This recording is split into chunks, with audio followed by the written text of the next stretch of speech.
The Rewatchables, brought to you by the Ringer Podcast Network, where you can find The Watch with CR. Still there. Who wrote his first site. Can't believe you're the showrunner at Task. You didn't tell us.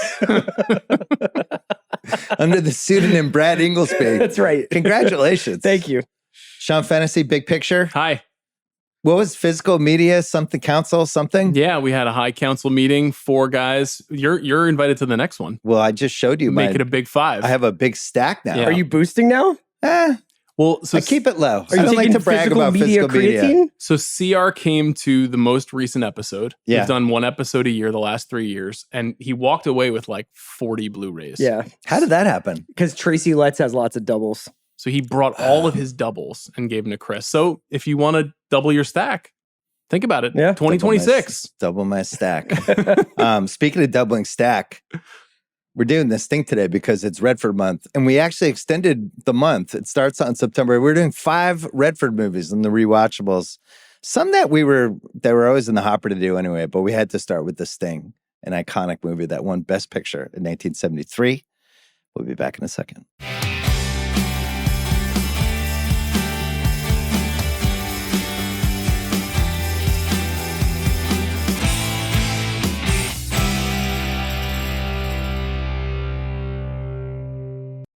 The Sting, 1973, comes out on Christmas.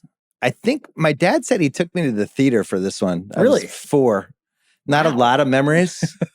Oh, there are no babysitters. There are no rules in the 70s. So you like It's like, Crystal? I want to go see The Sting. Let's take little Billy and hope he doesn't like fall over and somebody's seat. I mean, my kid is 4, so I'm trying to imagine bringing her to see a movie. 2+ hour con movie. Yeah, that would be great for me if I I could do that. don't really have a lot of memories. It was a Robert Redford, Paul Newman, George Roy Hill reunion from Butch Cassidy and the Sundance Kid. Has there ever been a more successful get the band back together non-sequel?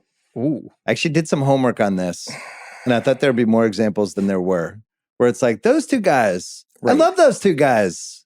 Now they're in this. Wow. It's really rare. It's rarer than you think. That's a classic 'Cause BS. He didn't prep me for this one kind of Sorry. question. I should have prepped you. Like Affleck and Damon are going to try to do that right now with The Rip. Rip. They did it with the last Yeah. duel.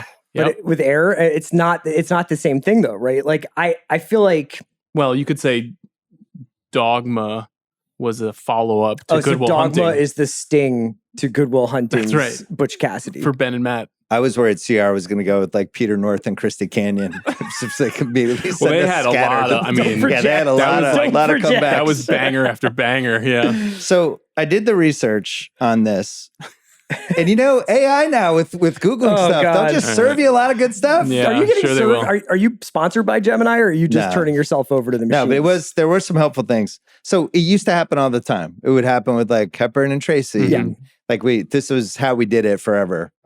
Jack Lemmon and Walter Matthau. Cary Grant, Ingrid Bergman. Bogart and Now- Cole. Yep. Yeah, now, like really, this was the last one, and then it shifted to rom-coms. It's like Tom Hanks and Meg Ryan, Right. they're back, and now Mhm. it's You've Got Mail. Richard Gere and Julia Roberts, they did Runaway Bride, I can't speak. And then Adam Sandler and Drew Barrymore is probably our best. We got the band back together of the last 30 years, which is both exciting and depressing. Wow. But like my kids know them as like a combo. I knew Newman and Redford. I always considered them like a combo just for these 2 movies. I'll tell you what it is. It's Will Ferrell and John C. Reilly. That's It's a good one. Talladega Nights and Step Brothers. That's really good. That's probably the closest we have, where like they hit on something in Yeah. Talladega Nights. They were so good together, and they were like, we got to follow up this energy as soon as we can. And Yeah. within 3 years, you got it. Yeah, because sometimes, why do you think more actors aren't like, we were great together, let's run that back? We say with sequels, and that's because it. I think that they're supremely competitive people. And you can even see when you read about like the making of this movie, is that even though Newman is in this kind of, you're minted, you're in Hall of Fame, you're going anywhere you want, he's still thinking like, I'm the star. I am the top billing. Like, how do I relate to this kid trying to take my spot in a way that I think probably more actors think about than they actually reveal. Robert Shaw had a good quote about this. Because at that point, Redford was a massive star. You know, when they did it, Butch in 69, he was on the way up. 73, he's minted. He's one of the biggest stars in Hollywood. But Newman was still Newman. And Robert Shaw said when they were filming this, and they're filming it, you know, in relatively public places like Chicago and LA, he said everyone was just going nuts for Newman. And then they asked, like, what about Redford? And he was like, nah, it was really Newman. I wrote it. They were just going right after. I can't do it, CR. Redford goes in the water. Sharks in the water. But yeah, Newman had that special something. But it's funny because this is Redford's most charismatic movie. How do you, like, what's the comparison modern day to that right now? Because isn't it Pitt and Clooney? Or would it be like Pitt and... But that would be like if people were going crazy Leo? for Clooney if Pitt was present, because Newman is about 10 years older than him. Because it needs to flip. Yeah. So who is the older star who's like, less of a hunk, like Paul Newman, one of the most beautiful guys ever. Yeah. But still, like Redford was the ideal for a So it's like Brad star. Pitt and Leo, and then Leo catches up to Brad Pitt. Yeah, but like the example, one. the most recent example that I can even think of would be Top Gun Maverick, where it's like Tom Cruise with two younger actors who were probably in their dreams. Like if I could get a tenth of that. And he's got 20 plus years. Yeah, and those guys weren't, right? they weren't famous like Redford was for this second movie. But I think in the conception of Top Gun Maverick, just like maybe in the conception of The Sting, like there was probably a little bit more real estate for the younger guys to take put a flag down on. And then Tom Cruise is like, actually, this is a Tom Cruise movie. So like, I mean, the bigger question is we just don't have movie stars like this in the same way anymore that are under 50 years old. In Dune Part 2, Timothée Chalamet and Austin Butler have like a showdown, right? Like the conclusion of that movie is those two guys fighting. And it's a Dune movie. It's an IP. It's sci-fi. It's a big event movie. But in that scene, I was like, these two guys should make a movie together that is not sci-fi, where they're not fighting. Like they should actually be joining forces. But I think there's like two bartenders in early 2000s New York right after 9/11 who loved the Strokes. Cocktail Legacy sequel, not a bad idea. Caught stealing prequel. Yeah. Eddie Greenwald and CR coming in. Yeah. They're like, yo, have you seen the Yeah, Yeah, Yes? Like, who are they? Rheingold tonight. Not the worst idea I've ever Karen heard. O's amazing. We can meet her tonight. I don't understand, why is Hollywood failing? We made a movie for Yes fans. Yeah. I think the answer is actually, you stumbled on it with Chalamet. It's probably Chalamet and Leo. Even though the ages are a little different. Years apart, like Leo's 50 now. But Leo was here and Chalamet was here. Now Chalamet is like very close. And he is, of course, playing the Leo playbook. Like he asked him for advice. Leo gave him the advice. No superhero shit, no drugs, all that stuff. That was the advice that he gave him. Did Chalamet actually say that on the record? I think he did, right? I think it was like no drugs, no capes, no or capes, something like that. Yeah. Don't have something called the Pussy Posse. Or maybe don't call it like anything like that, but do it just anyway. Be like my group of friends. Yeah, me and my buddies. Leo's like, there's these rich guys that will just fly you on their jets. Just make friends with as many of them as possible, and then you don't have to pay for anything. Jets and yachts. That's where this is. It's honestly a really good idea. They love Tom Brady's like, yeah, that's in jets and yachts. Best con movies ever. I don't know if this is the best, but it has to be mentioned. It's almost like when we talk about best actresses ever, and it's like, you got to mention Meryl Streep. Is it the first? I don't know. I think it might be the first. I think that obviously the con man is like a staple of crime literature and like fiction from before this, but like this is definitely popularized the con man as something in popular culture. I'm sure I'm forgetting something, but what I watched an interview with Redford where he talked about the movie, and he said that when he read the script, he was like, there has never been a movie in this world before. Wow. And that's unusual, you know, like it's really hard to tap into a new unseen space. And I love con man movies. I've talked about them over the years, how much I love them. House of Games, like one of my favorite movies of all time. But I couldn't think of something specifically set amongst these kinds of guys before this movie. You know who's in House of Games? I wanted to be a nurse. Who were these people? Lindsay Krause. Yeah. I can't believe Lindsay Krause and Robert Shaw are like, we don't have to say what we're imitating. Quietly unbelievable IMDb for her. Oh, yeah. She's amazing. She's even in All the President's Men. Yeah, she is. Hey, you used to go out with the guy who had the list of creep people. Yeah. And then they kind of bully her into giving her the list. We're Lindsay Krause month? We're not re-presidenting? So I watched it this weekend and my wife was furious. Why? Because she's like, really? Again? Did you know that they put it in theaters? that it's like in theaters this weekend, and it was not related to Redford's passing. It was just that it was, I guess it's an anniversary. Is it the 50-year anniversary of the movie? Can't be. It's back in movie theaters. In theaters, I think this weekend too. Or by the time people hear this, maybe it won't be. That movie's still banging. I'm ready to be president. Criterion, the channel, which you did something for with Allman, they found their stride in 2025. Yeah. They had 70s like thrillers, whatever, and they had like 9 of them, including All the President's Men. It's a pretty sick It looks program. good. Yeah. And there's always like 1 or 2 where I'm like, what's this Jeff Bridges movie? Yeah. Jeff Bridges, 1979? I don't even know what that is. That's Winter Kills, right? Yeah. Is that about a president getting assassinated? Yeah, it's like kind of a satire of those movies. It's not as like hardcore as the Parallax View or whatever. Could we talk them into Rewatchables movies we can't do because they don't exist month? Like what? Eddie and the Cruisers, The Sure Thing, Kiss of Death with Nick Cage. That's right. Because All they're the unavailable anywhere. Irreconcilable Differences, just unavailable. Is Eddie and the Cruisers not on Tubi?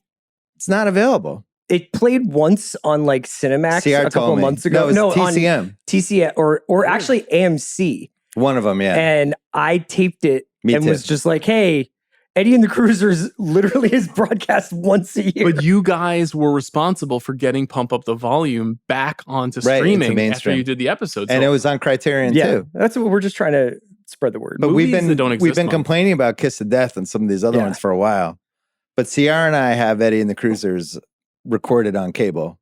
Okay. But if we did Rewatchables, nobody would be able to see it. When House and Jacko were here, we're going to be Revenge of the Nerds. It's not available. Is it not?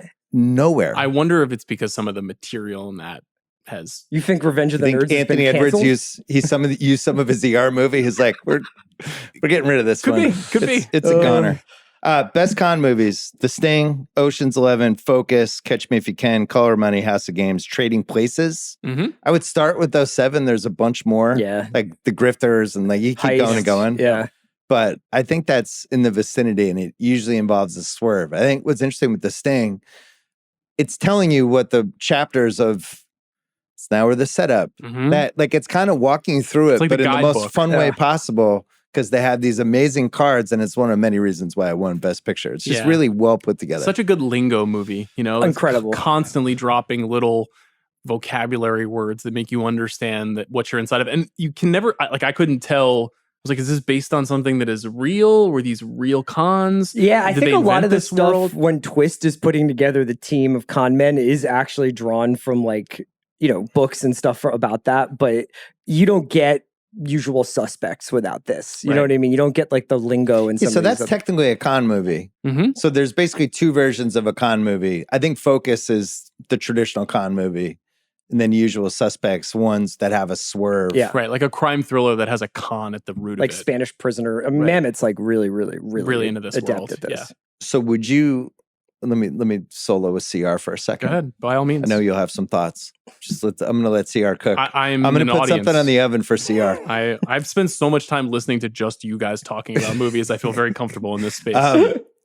If you could write a heist movie or a con movie, and it's like the one script you ever wrote and it would actually get made and be really good, what's more appealing to you? Heist movie or con movie?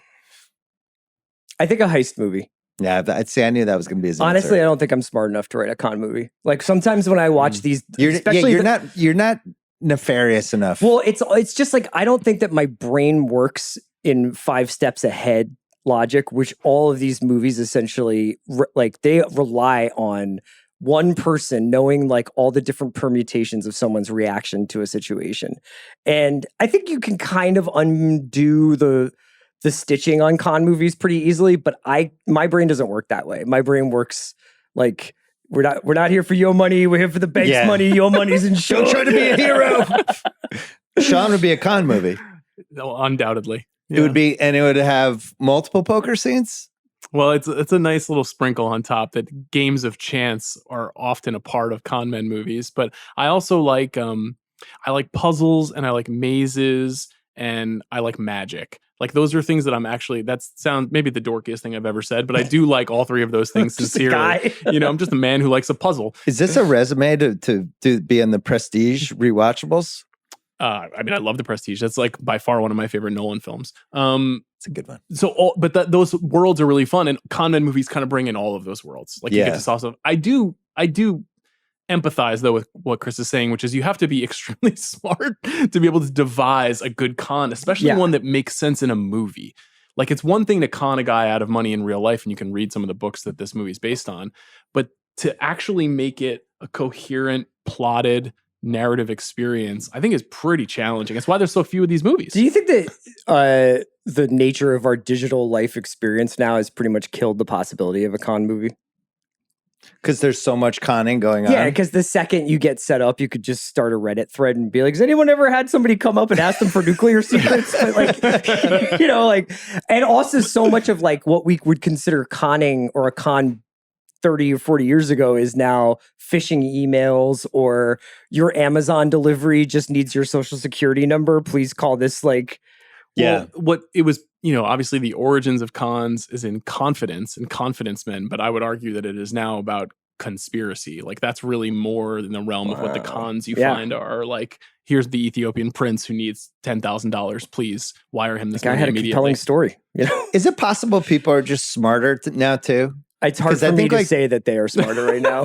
Well, no, because you have the experience of decades and decades of hearing stories about, you know, that's why like the Balmer Clippers thing is such a I think they have more access to about. Information. They have more access to information than they've ever had. And I wouldn't necessarily say that makes people smarter.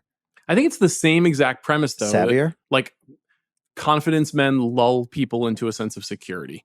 And we are definitely in a time where we're like constantly being lulled into a false sense of security. And that's why people like give their money away or fall prey to really influential people or whatever is happening right now. So I don't know. I feel like it's all kind of the same. Like everybody's usually the same. They want to feel safe.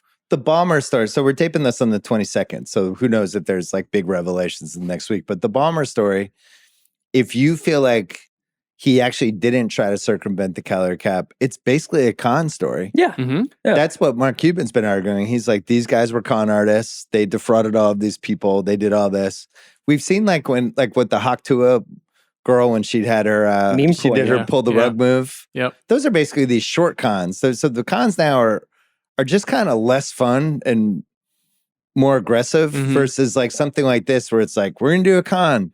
I'm going to have 30 people in my fake racetrack parlor. We're going to call fake game. Like, I don't know. It's just more fun back then. Well, I think the great thing about this Sting is that it starts out as basically a pickpocket movie. It starts out, its creative germ, as David Ward, the guy who wrote it, was researching pickpockets for a different screenplay. But Luther and Hooker's original kind of move is essentially a glorified pickpocket job. Yeah. And then each step he takes, Gondorf kind of shows him there's so many levels to this where you can have like a 20-guy team, you can have fake storefronts, you can have fake wiretaps, and that's what makes it so rewatchable, is to just go down the rabbit hole with those guys. I have a question for both of you guys about this. How comfortable are you lying to people's faces?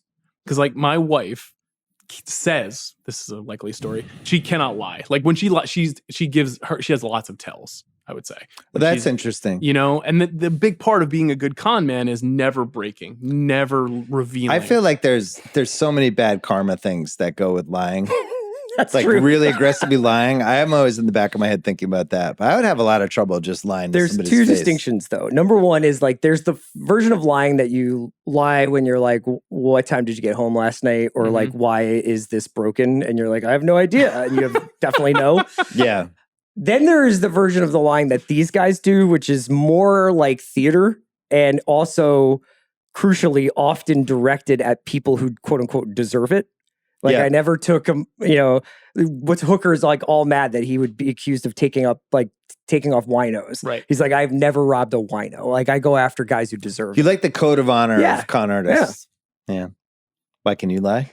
Well, you like playing poker where all you do is lie in poker. I like that. I like the way that Chris framed it, which is like in the theater of something, I think I feel comfortable. In like the conversation about like who broke the toilet seat or whatever, that's, you know, I'm not as comfortable with that. Just wait till your kids get older. There's a lot of lies that happen. Yeah. I'm starting to feel that already. Yeah. I didn't leave the fridge open. It's like, you definitely did. You're on camera. Heard you at midnight, go downstairs, and the fridge was open after you did it. No, I didn't. It's a lot of that. I have no idea who ordered all these Christie Canyon films, Right. but that person was probably just curious about her work. A man of taste. Yeah, the hotel porn order pay-per-view. What a great era that was. I didn't order this. $74. What is this? So this thing is a triple con movie. What's a triple con movie?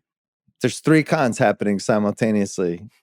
Celino, the waitress, who's actually the assassin hired to kill Hooker. Mm-hmm. Redford turning on Newman, but then he actually doesn't. And then the feds breaking up the betting, but they're actually not the feds. So basically everyone in the movie is lying to somebody. And the hardest thing to pull off with the audience is that I have to be surprised at the end that it's like one of those. Yes. Focus had a great thing with that, with the Super Bowl. When the elaborate That's early con. in the film. Yeah, the Super Bowl and Will Smith and it's the best part of that movie. Pick that jersey. It's like just an awesome 20 minutes. And then he gets rid of Margot Robbie, but that's like by far the best part of the movie. Right. Yeah. I mean, they're hard to do because this movie, maybe because it's so old and also is set in a time even 50 years before that, we're not as suspicious of every single decision that's being made. Like we want to be on the emotional journey with the characters, so we're not doubting them. The challenge of a Confidence Man movie now is like you have to suspect everything that the person says is bullshit. Yeah. And a lot of like Matchstick Men kind of undercuts this by having a lead character who, is struggling with something. And so you're like, it complicates our ability to trust them or not, but it's really hard to make a present day version of these kinds of movies. I don't know whether this played this way in the early 70s, but one of the ingenious things about this film is that when you're watching it, it's like they cast somebody as Celino, who you're like, maybe that's just a waitress. Even now, even after seeing this movie dozens of times, I still forget. Like when you first meet the waitress, you're just like, yeah, she just seems like a waitress working in a Depression era diner. You don't think that is the one lady hitman. I have a lot of questions about her though. I feel like for unanswerables or picking nits, there's a lot to explore there. Yes. A loose waitress is what she was. Man's knocking on her door at 2 a.m. He's just lonely. Keep that door locked. I'm lonely just like you. She's working strategically though. Well, we don't know that when it happens. We're like, wow, this is Redford. I know he's handsome, but come on. Paul Newman, you've all heard of him. In a slump since Butch Cassidy heading into this movie. Yeah. WUSA? What's that movie? It's a movie about a radio talk show host, conservative radio talk show host that is eerily prescient about media, but the movie itself is not good. Sometimes a Great Notion. That didn't do well. That's very underrated, in my opinion, just for the record. We just did a Paul Newman episode like 6 months ago, and I rewatched every single movie ever made. He directed that movie. It's really good. Adaptation of the Ken Kesey novel. Pocket Money. Bad. Judge Roy Bean. Solid. Yes. Pretty good. By the way, easily just, hey, Netflix, just make that a prestige show. Just put a judge somewhere in the South. Frontier Justice being just like Kyle Chandler. We don't have to spend a lot of money. Perfect. Yeah. Great. Kyle Chandler's just going to kill some guys his own way. And then the Macintosh Man. Yeah, not as successful. That's his second movie in a row with John Huston. And he plays an Irish spy. That's right. Well, it gets worse because he turned down Dirty Harry because he thought it was too right wing. Wow. But recommended Eastwood, right? Recommended Eastwood. That would that have worked for you? No. I think it worked out great for everybody. Yeah. Too expensive for French Connection. Mm-hmm. That's when we're maybe shaved the salary and he would have been in Popeye Doyle? Yeah. Huh. Yeah. Cut the salary on that one and just do French Connection. Is so perfect. Supposed to be in Paper Moon. And did not work. Did not work out. Signed on, the producers gave him top billing, $500K, and a profit percentage. But Redford also got $500K. I don't know if he got a profit percentage, but worked out pretty well for Newman. This was the last of this 50s, 60s era Newman, and then he starts in the mid 70s. He's moving towards Slapshot. Verdict Newman. That was going to be one of my takes, was that this is the first installment in old Paul Newman. Where he's like, his hair is more gray, the mustache, like it's a new era. It's a compromise, though, I think, because the original version of the story is like he's supposed to be fat and old, and he's supposed to be like basically giving the keys to Hooker, and is not in the movie very much, apparently, in the original script. And then Newman was like, I'll do it, but Like I Here are my notes. Yeah, I get a lot more minutes played on. I get a lot more time on the court. Yeah. And a lot more shots. I mean, just the poker scene alone, it's worth it. Paul Newman, like that, it's like for his time. Not to mention the movie was a massive success, but that 9 minutes, he's just cooking, all time cooking. Sorry, I was taking a crap. It's an incredible line. And then Redford, which I guess we probably should have talked about him more at the top since it's Redford month, but we have 5 movies to talk about it. But he's in the middle of one of the best 5-year runs of all time. The Candidate, Jeremiah Johnson, The Way We Were, The Sting, Great Gatsby. They re-released Butch Sundance, That Crush. Great Walter Pepper didn't do great. 3 Days of the Condor, All the President's Men, all in 5 years. Unbelievable. And unreal. And by the time All the President's Men happens, he's a producer on the film. He's starting to get his tentacles out. He's thinking about directing. You know, I was going to ask you guys, both big William Goldman readers, and William Goldman writes so well about star power and the way that it emerges. I don't know, you would probably know better than me at what the timeline is, but these guys essentially are like, I know that if I sign on, this movie gets made, this movie gets a really good runway to success. Were people like that using their power in the 60s? Is this like kind of a new phenomenon in the 70s that goes along with New Hollywood? 100% new phenomenon. I actually think Redford is in the running for maybe inventing it. Well, I think I think like John Wayne could do this. Like John Wayne could say, but what John Wayne 80% of the time would be like, let's just get John Ford to do it. You know, like he had his teams, and stars have their teams and the people that they like to work with, and Howard Hawks and George Cukor and all these like well-known figures. Redford in particular, this movie I think is the perfect movie to have that conversation about, because, and I'm sure you have this in the notes, but David Ward, who wrote the movie, and Julia Phillips and Michael Phillips, the producers, and Tony Bill, basically brought the movie to Redford. And they were like, what do you think? And David Ward said he was going to direct the movie. It was going to be his first film as a director. And Redford was like, no, this movie's too complicated. We need a real master craftsman to make this movie work. And he went to George Roy Hill, who they just made Butch Cassidy and Sundance Kid Our fucking guy, George Roy Hill. Yeah. And he used that power that you're talking about to basically decline on the movie. And he says that George Roy Hill got his hands on the script. My theory is that he passed this script to George Roy Hill. It seems kind of likely. And that George Roy Hill was like, hey guys, I'm interested in this movie. And then all of a sudden the studio's like, oh my God, we could get George Roy Hill and Robert Redford together, and they have Paul Newman's phone number. Let's do that. They have like great stories on the 4K of this. Has a great making of where they have completely opposing memories of how the movie came together. Like Newman's like, oh, they're at my apartment and they're twisting my arm. And I'm like, guys, I don't know. And then an elevator skips a floor and I'm like, all right, I'll do it. And then Redford's like, I have no memory of an elevator. It seemed like Paul Newman wanted to do this movie. And he's like, his mind is going, what can you do? Like, yeah, well, this was a real problem with Redford and Goldman. One of the many reasons they had such a feud.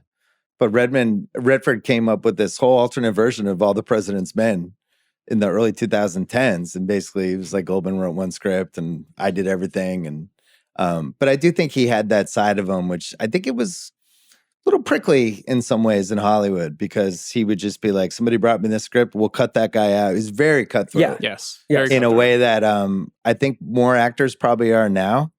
The thing is, the kind of apology for it is he was so shrewd. Like he really had great taste.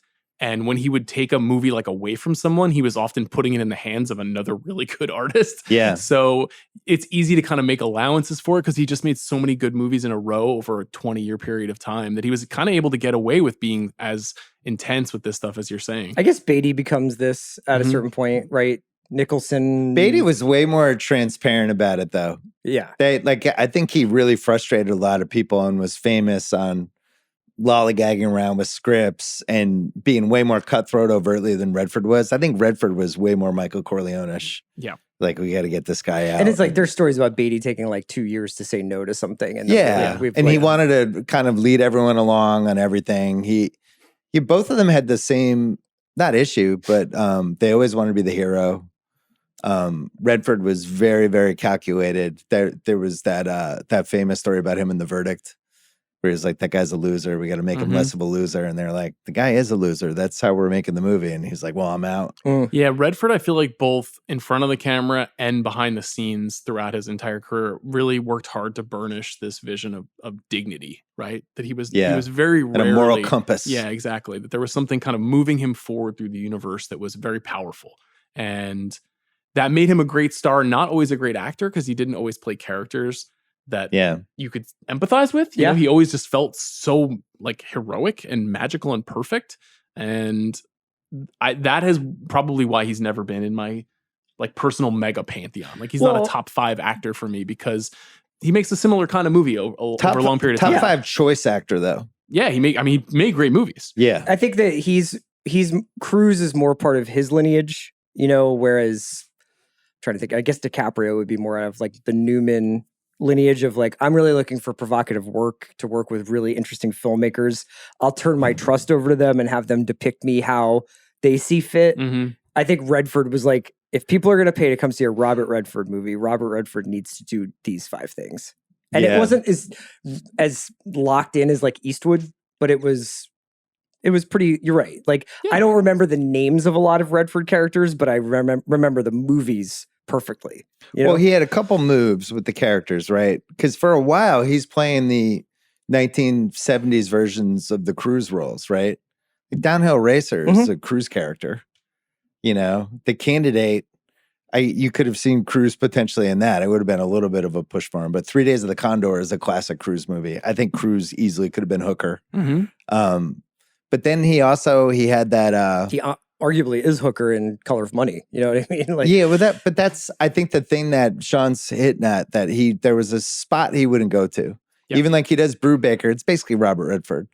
It's the thing that I think separates Denzel from him, is Denzel every once in a while will just fucking go for it with some role where you're like, wow, Denzel. He almost never did something morally reprehensible on screen.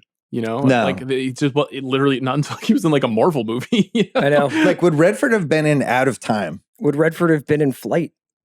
Right. Yeah, I think that The Candidate is interesting because that guy is like kind of an empty suit for the whole movie, and then that incredible conclusion where you're like, you know, what do we do now? Is morally complicated, but he doesn't like kill a guy in cold blood. No. You know, he doesn't like throw a woman down the stairs. Like in the 70s, all these guys were making, Pacino and De Niro, they were playing these really complicated men. And he was always like, he was the spirit of America. It was a changing America, but he was a positive force in the world. He wouldn't have played Neil McCauley. No. He was Roy Hobbs. He wasn't Neil McCauley. He was Roy Hobbs in the Hot Rock. Yeah. He did Rob Banks one time. One of my favorites of his. Yeah. He's really good in this movie. It's the hardest he's worked, I think, in a movie from a charisma. Look at my personality. Look at and I don't think after this movie, I don't remember him doing that again. Like Waldo Pepper, I think, was a little charismatic, but not like this. This guy's like, this is the most fun role in the movie, and you would have expected Newman to have it. You know, I can't remember too many movies where he smiles this much. Yeah, I mean, this is a real, like, it's hard to pick nits with this movie because it just looks like the people making it are having the time of their life, and you parasocially are like, just want to hang out. Like, if you guys wanted to do an hour-long version of those guys drinking Schlitz and trying to figure out what con to run, I probably would have watched it. Yeah. Let's take a break and we'll talk about Robert Shaw. This episode is brought to you by State Farm. Life is full of decisions, big and small. Like, let's not throw to AJ Brown this week. Yeah. It's a small decision. Big decision. Let's try to beat the Cowboys. Sometimes you make a decision you can really, really stand behind. I'm trying to think, like, I guess when we formed The Ringer. Yeah. And we were like, we feel like we can pull this off. We don't care if we're independent. We feel like podcasts could be a big thing of this. And we'll see where it goes. Trusted our guts. Yeah, you stood behind us. Yeah. Spent a lot of time together, just brainstorming, figuring out stuff.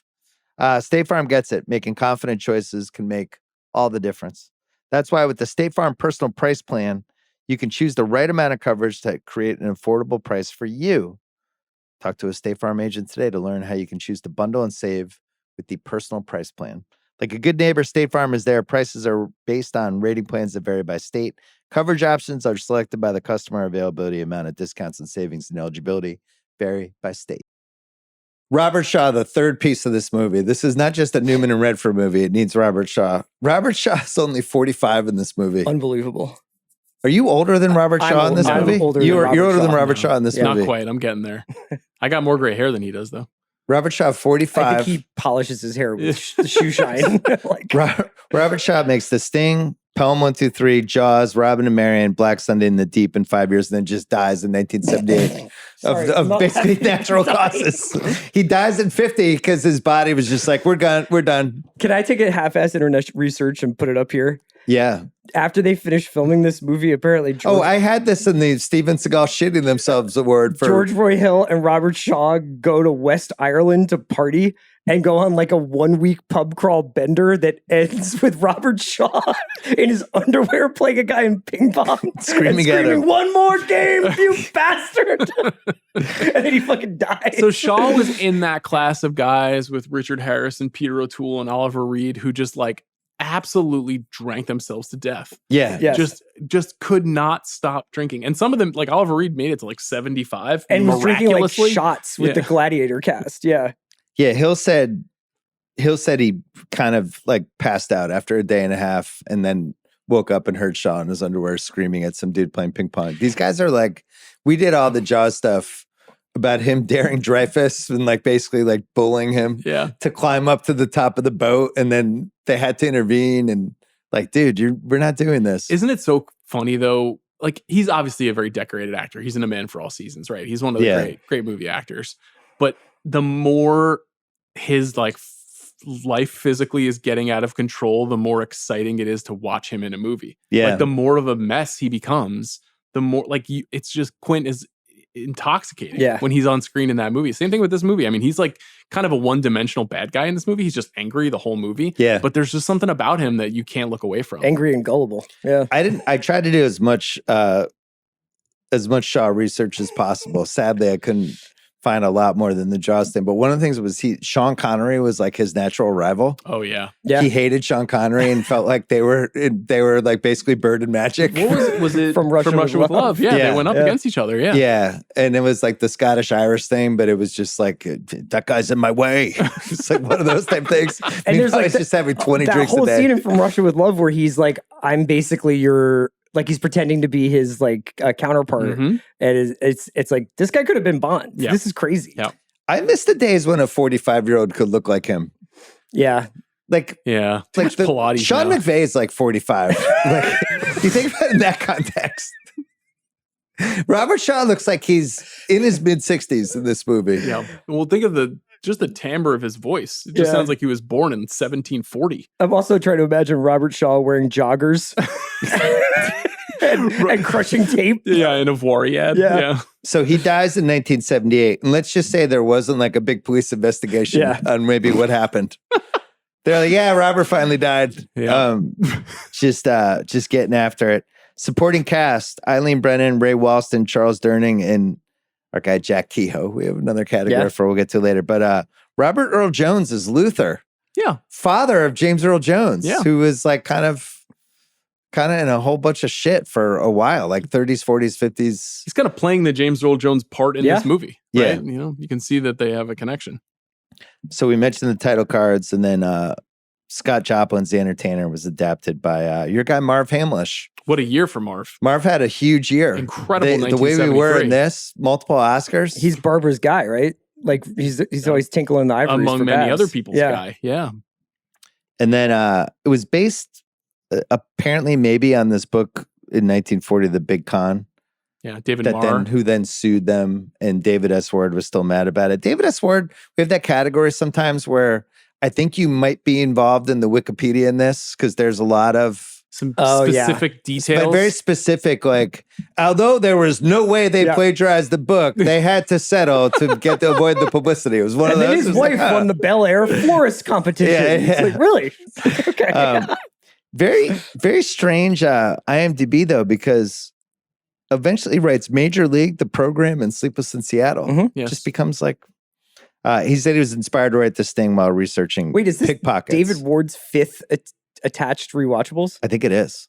We don't have a screenwriter rankings yet, but Well, and when you do the Milagro Beanfield War later on in That's Redford right. Month, There we go. Yeah, we'll have 6 David Ward films. this movie won 7 Oscars: Best Picture and Director, Writing, Editing, Score, Costume Design, Production Design. 10 nominations.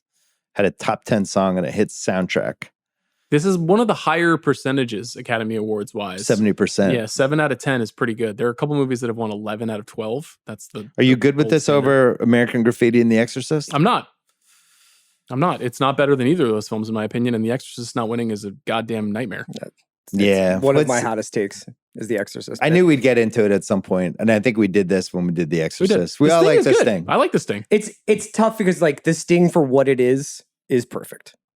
Mhm. But The Exorcist is a way more important movie. How about the fact they came out on the same day? Fucking hell. I have. Remember when we had movies? We're Yeah. coming back. Oh, we're doing great. Movies we are doing got great. Doing great. That's We're never going to have comedies Demon anymore, but we're Slayer. doing great. Can I pitch one of my takes at you? Yeah. December 1973 at the movies. Here are the films that were released. Serpico, the French animated movie Fantastic Planet in the Criterion Collection. The Wicker Man, The Three Musketeers, The Last Detail, Papillon, Woody Allen's Sleeper, Amarcard, the Fellini movie. Then on Christmas Day, Magnum Force, the Dirty Harry sequel, Yeah. The Sting, and The Exorcist. Wow. Is that the best month in movie history? It's right. It's right when movies probably mattered the most for entertainment. What do you want else for were you Christmas? doing? Let me go to the movies for 9 hours. That's insane. yeah. And the year itself is also amazing. It's like, that's Paper Moon, that's American Graffiti, as you said. There's a ton of other great stuff, but that month in particular is mind-blowing. Best directing, George Royhill wins. He beats Lucas, Bergman, Friedkin, and Bertolucci. Some scalps that year, man. Heavy hitters. And then Redford, only nomination ever for acting, does not win. This is crazy. I didn't know this until I was reading about this thing. That I couldn't believe that. I'll wait for my hottest take. Okay. Jack Lemmon wins for Save the Tiger. I How are we it should feeling have about been- that one now? This is part of the long domino history of makeup awards where like he probably should have Alright. won for The Apartment It's or fine. Days of Wine and Roses or something like that. And because he didn't, Pacino doesn't win for Serpico, which is a sin. He should have won for Serpico. Yeah. And then Pacino doesn't win until Scent of a Woman. And then who Then was it that Joel got- Embiid beat Jokic that year. Oh no, I'm sorry, I'm getting confused. same problem, exact same problem. Are you? So you think Pacino over Nicholson for Last Detail? It's okay for me to accept that because Nicholson wins for One Flew Over the Cuckoo's Nest 2 Okay. years later. Pacino for Serpico. Come on. Last Detail is incredible. I love both. We have to do Pacino month before Pacino dies. I don't like that we That we wait. did Redford. You needed a death to trigger Redford month. 2 for the money, Looking for The Richard. 2 for the money is I'm gambling month. We already had that one planned out. I'm gambling again. I'm gambling again. Brought to you by FanDuel. What else is in Pacino month? Well, there's a bunch of good ones left. Yeah. We have some Dog Day Afternoon we haven't done yet. We haven't done Oh, shit. Scarface. Yeah. Well, yeah. Wow. Yeah, there's Wow. some big ones left. Sheesh. $5.5 million budget for this movie, made $257. That would be Which- like 900 million now, right? Yeah, One of the but- most profitable movies I of all think time. they said if you adjusted it, it's like the biggest non IP movie probably ever. Although there is a sequel. So We don't talk technically about it's the IP. sequel. Okay. Second biggest movie in 73, Exorcist was first, Graffiti was third, Redford had 2 of the top 5. Our guy Roger Ebert, 4 stars. Bang. Said one of the most stylish movies of the year. Really enjoyed it. You know who didn't enjoy it? Pauline Kael. Oh, We have Fuck You, Raj, and now we have Settle Down, Pauline. She wrote, meant to be roguishly charming entertainment, and that's how most of the audience takes it. But I found it visually claustrophobic and totally mechanical. It keeps cranking on, section after section, and it doesn't have a good spirit. Cranking on, you say. these plebes liked it, but not me. Let me ask you a question. I mean, this is why Pauline's stuff was so fun to read, because half the time you're just like, come on. do you think you would be friends with Pauline? he would definitely have tried to hire Pauline Kael. Well, that's for sure. But would you? Because you would have been like, God damn, didn't see this one coming. You love when someone just curveballs you. I mean, she probably had the most zags of any critic of all time. Yeah, but she had her guys too. She had her people. I would have absolutely tried to hire her. I would have been friends with her, and there probably would have been multiple times where we didn't talk. Yes. 2 grudge holders. Yes. yeah. Like she would have. You would send Sean a note saying, you can't let Pauline Yes, write I stuff need you to like call this. Pauline and tell her she's Tell fucking wrong about the Sting. Pauline we can't have this. You running the New Yorker in 1973 would be amazing. Yeah. I would have been all for the Zags, but there's just sometimes where she just put her shoes Just in the imagine ground and Bill just editing Cy Hirsch. Well, Wesley Zags, I always loved the Wesley Zags. At least he put some thought in them. A Zag artist. Her pieces are amazing to read. They're amazing. It just seems like they're written from another planet. Can you think of the best visually claustrophobic is such like a weird, how do you even come up with that? Well, so I would say that it's a film where he like was inspired by 1930s movies to not have a lot of extras in it. And there are several scenes where it's like late at night, there's only 3 people in this diner. You know, like it's also because those movies were all made on sound stages and they chose to shoot this movie on sound stages. And so it's a fake world. Like you're in somebody's dream idea of a 1935 movie instead of what 1935 actually looked like. Nothing is worn down, nothing feels real. It's all this kind of like elevated production design. So I get what she's saying, but I don't know, the movie's pretty loose and fun. Like it doesn't feel claustrophobic at all. I just love that all her takes. I think I go back and read them sometimes. I really enjoy it. She just is like, here are my thoughts. Like nobody does that anymore. So yeah, she would have driven me crazy. I would have been mad at her like 3 times, but ultimately I would have loved having her in my life. Do you think Pauline Kael would have liked one battle after another? I know that she would have. Oh, yeah, that's nice. You know that she would have. Interesting. You talked to her on a Ouija board. There's so many things in it that are like the things that turned her on. Yeah. All right, let's do most rewatchable scene. The first con, the switch in the pants with Luther. It's great stuff. Guy comes up to you.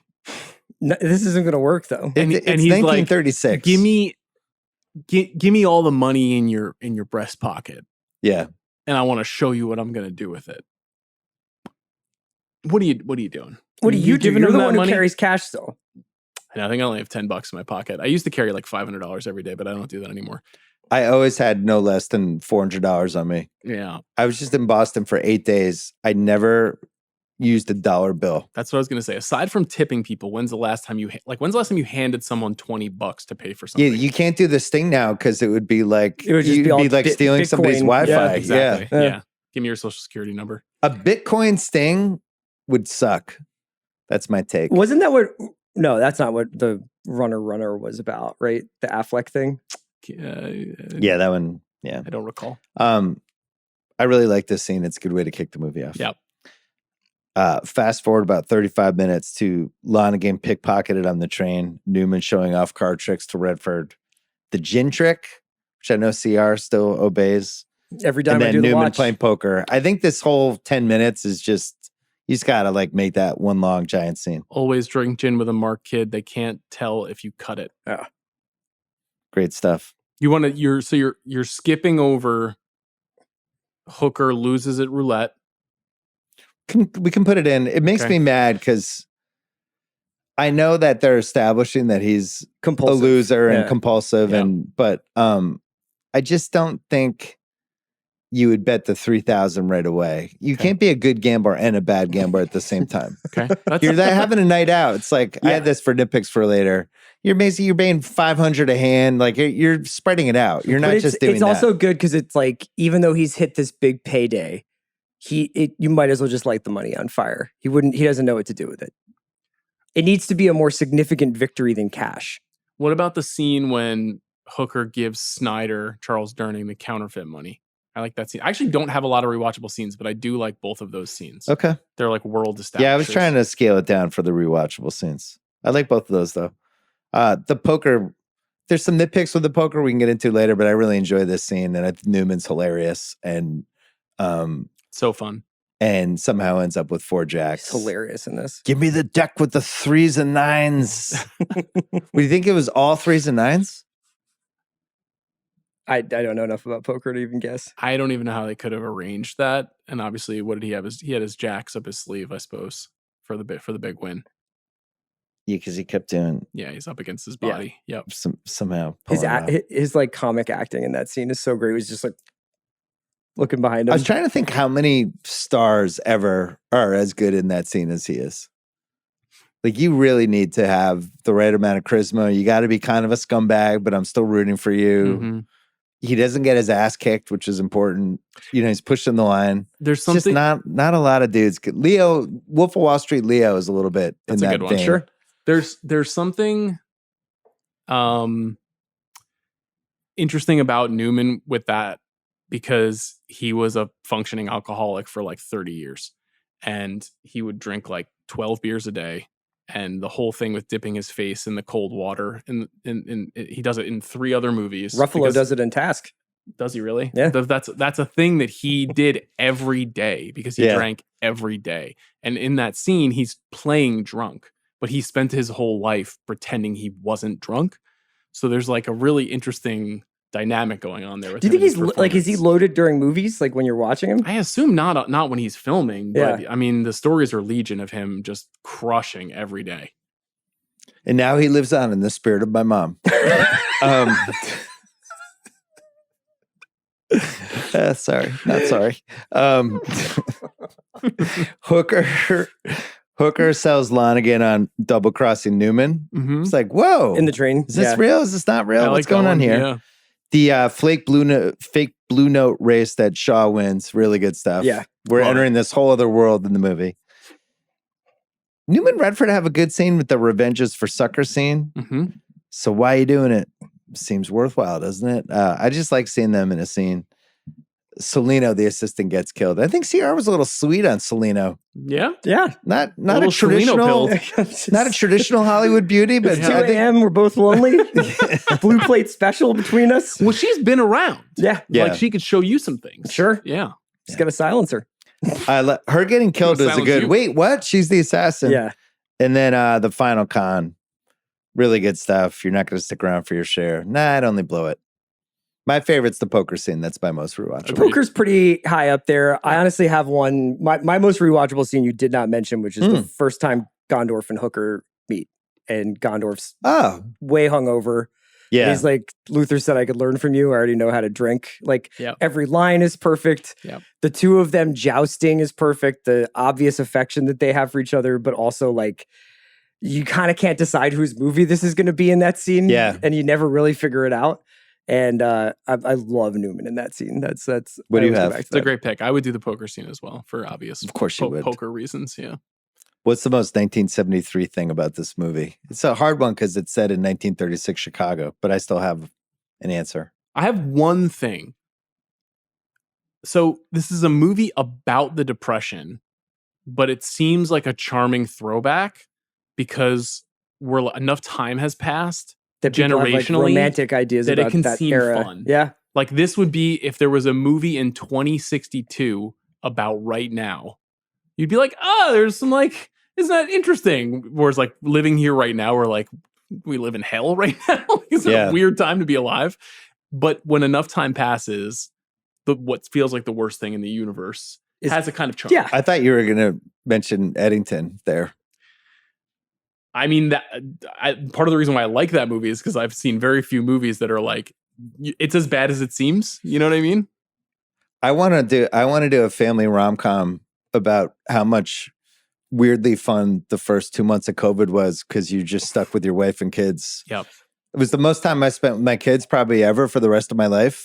And now I'm nostalgic for it. But we were all fearing for death and couldn't leave our house. You were at the perfect time in your life, though. I was. It was great. Ask a parent who had like a 4-year-old and a 1-year-old what it was I like didn't- to have kids then. They I were didn't like, say I it was will rational. kill myself. Yeah. No, every part of COVID was horrible, but the one thing was like, we were all kind of hanging out. You're trying to get timed through it. really well. You were like It right at the was. precipice of empty nest, right? I was doing some seasonal cleaning of my house and came across like a bunch of the what we thought were like suitable masks from really early COVID, but was just like some woman made it on Etsy, and it's just like it says like we'll get through this together, knit across the front. Yeah, just air just flying into And I it. had like a fucking Liverpool.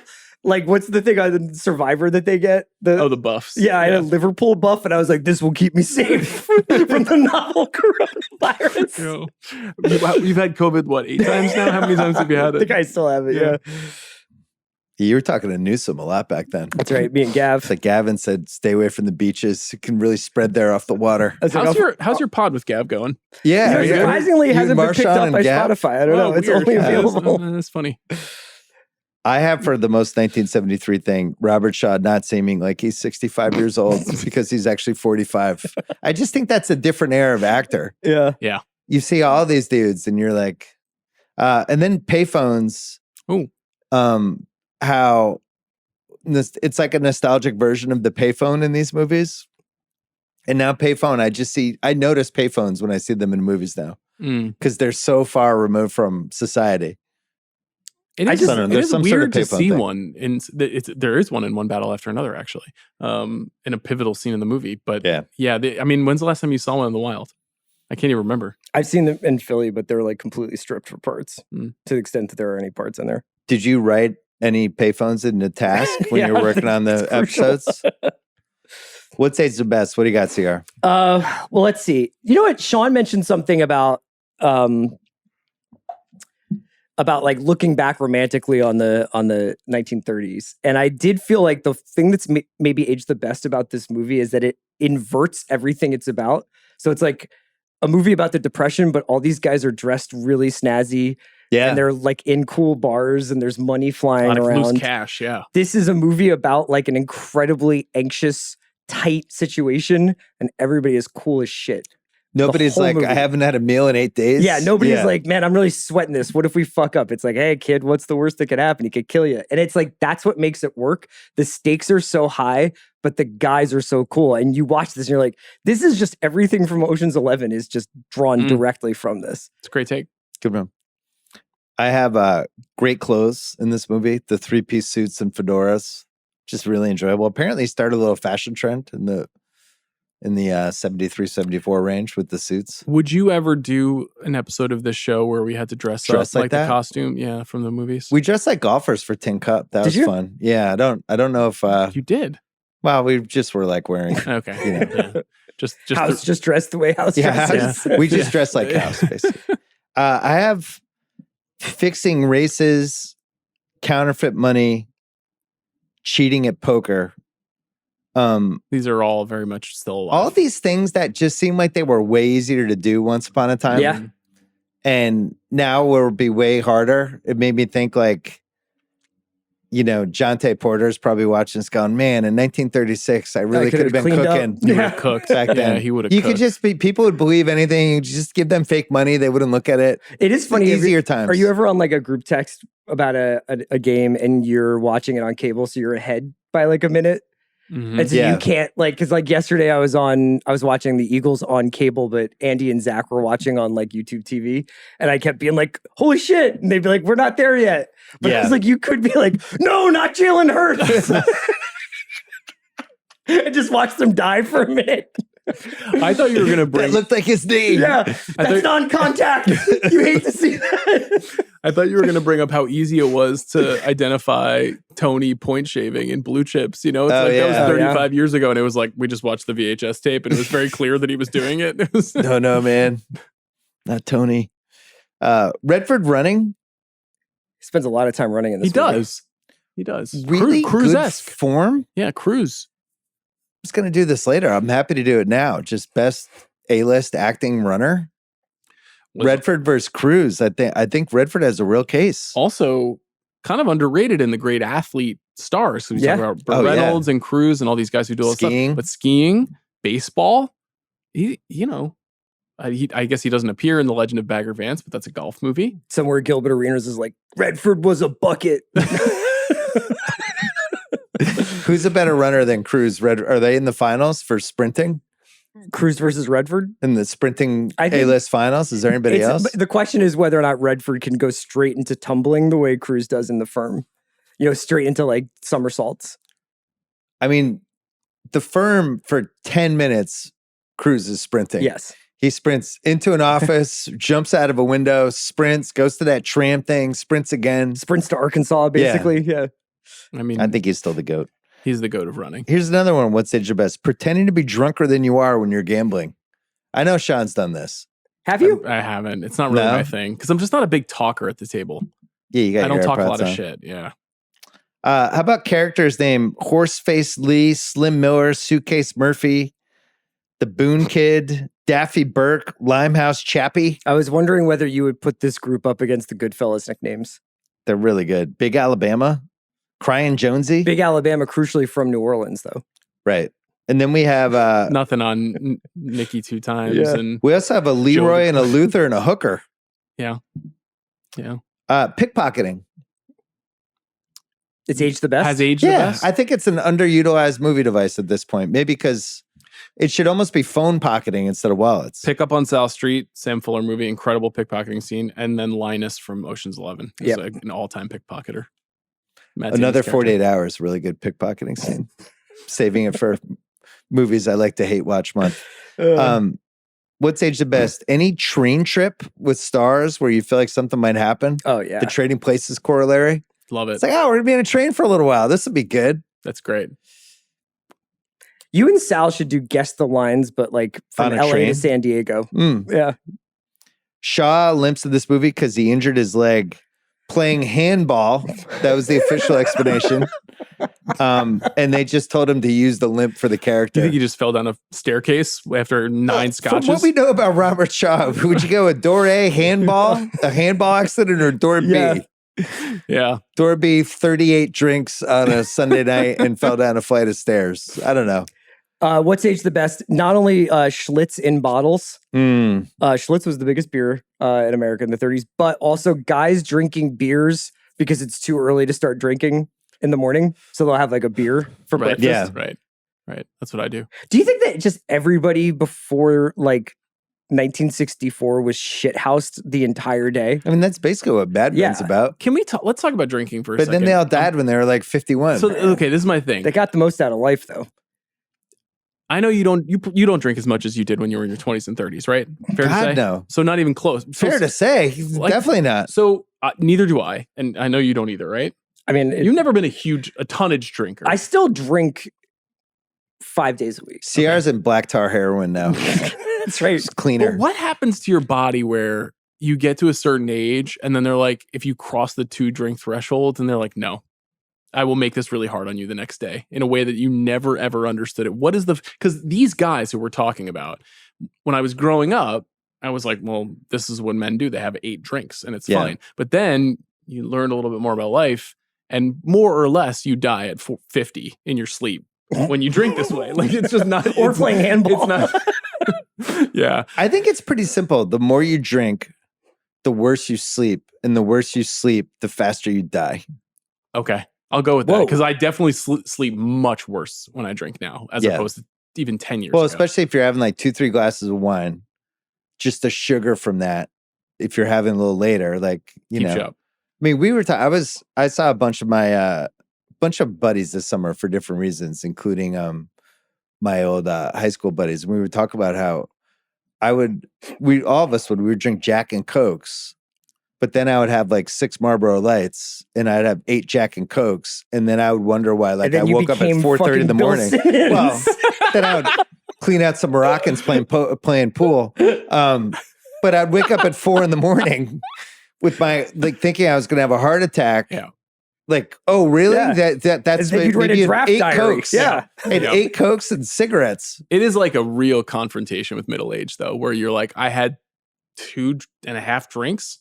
And I've awoken at 4 a.m. and I'm like sweating. Yeah. Whereas in the past, that was light work. I agree with you, but I do think that there's like an environmental thing where it's like if you're very aware of what it's going to do and everybody's having conversations like this, like, oh, my sleep. Do you think any man before the Vietnam War talked about what kind of sleep they were getting? No, that's a good point. Not that I want to go back to that. Yeah. I'm just saying that, like, if you were just like, I have to suffer in silence. Right. I woke up 3 times to pee. The greatest generation did not need to listen to the Huberman Lab podcast. That was not important to them. Robert Shaw apparently was a huge infrared sauna guy, though. Yeah, that's what he said. But Redford looks like a guy who's never had a drink in his life. Yeah. Newman, part of what's so interesting about him is he was so beautiful and always so fit. Even though he was drinking a case of beer. That's because he took pure sunlight. You know? That's right. He swam in infested rivers. Strong constitution. There's one other What's Aged the Best, and I encourage people to go watch this on YouTube. Liz Taylor presents the best picture for this thing. Yeah. Liz Taylor, I'm not saying she's the hottest woman of all time, but she just make sure you mention her from 58 to 70. Mention her to who? Yeah. Just if the conversation's being had, just bring her up. Okay. So But she in looks 73? great. She looks great. Okay. Like- This is getting a little like your Sinatra take, but go ahead. Sinatra was the coolest person who ever lived. Yeah, definitely. That's right. I won that argument. Everyone says. Yeah, everyone says that. Dude, for sure. People are saying I won. It wasn't an argument. Liz Taylor still looks like Lights Out in 1973. Okay. Goes up to do Best Picture. The Streaker had just happened. Yes. And she's frazzled by the Streaker and trying to get through the things. And she stops at one point and she's like, I'm sorry, I'm still a little whatever. And then gets through it. The Sting wins. And then one of them is like, I can't believe, Julia Phillips. Julia It's like, Phillips. I can't believe I'm up here with Liz Taylor. And you hear Liz Taylor like happily laughing. It's just like, it's very Hollywoody. Everything about the Oscars back then, it wasn't as polished as now. Yeah. And it's just like, everybody's just going. They're probably all bombed before they get there. They're not worried about like the red carpet being interviewed by somebody. Yeah, in 73, Liz Taylor, I think at that point, had been married to Richard Burton, the other world-class drinker, Oh, yeah. the Welsh Yeah. titan of All the getting dudes hammered. from back then. So then Pacino, who was nominated for Best Actor, he had a whole story about he didn't realize the category was televised and he was like zonked out and drunk. He's like and, he took a Xanax or something, right? And thought it was an hour-long Or show Valium. and it was 3 hours. So How by does the third Al- hour, he had to pee. He didn't know whether he could get up. How does Al Pacino not know how long the Oscars are in 1974?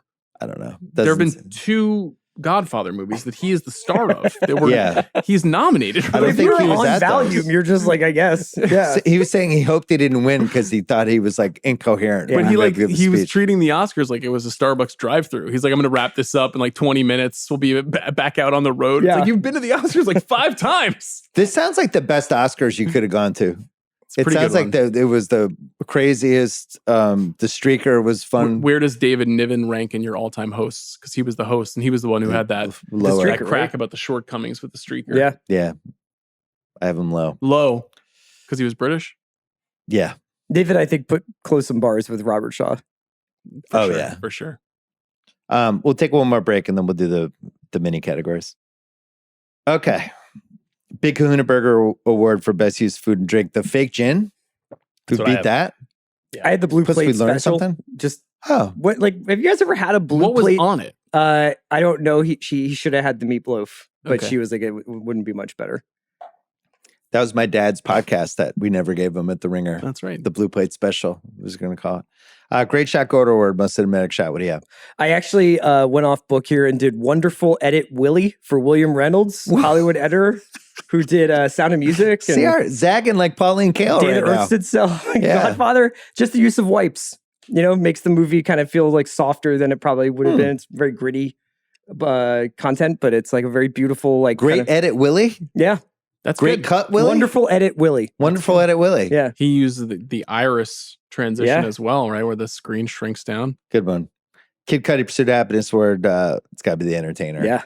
Yes. Chess Rockwell Brock Landers Award, Best Character Name. I mean, I mentioned 30 of them. Johnny Hooker's really solid though. Henry Gondorf.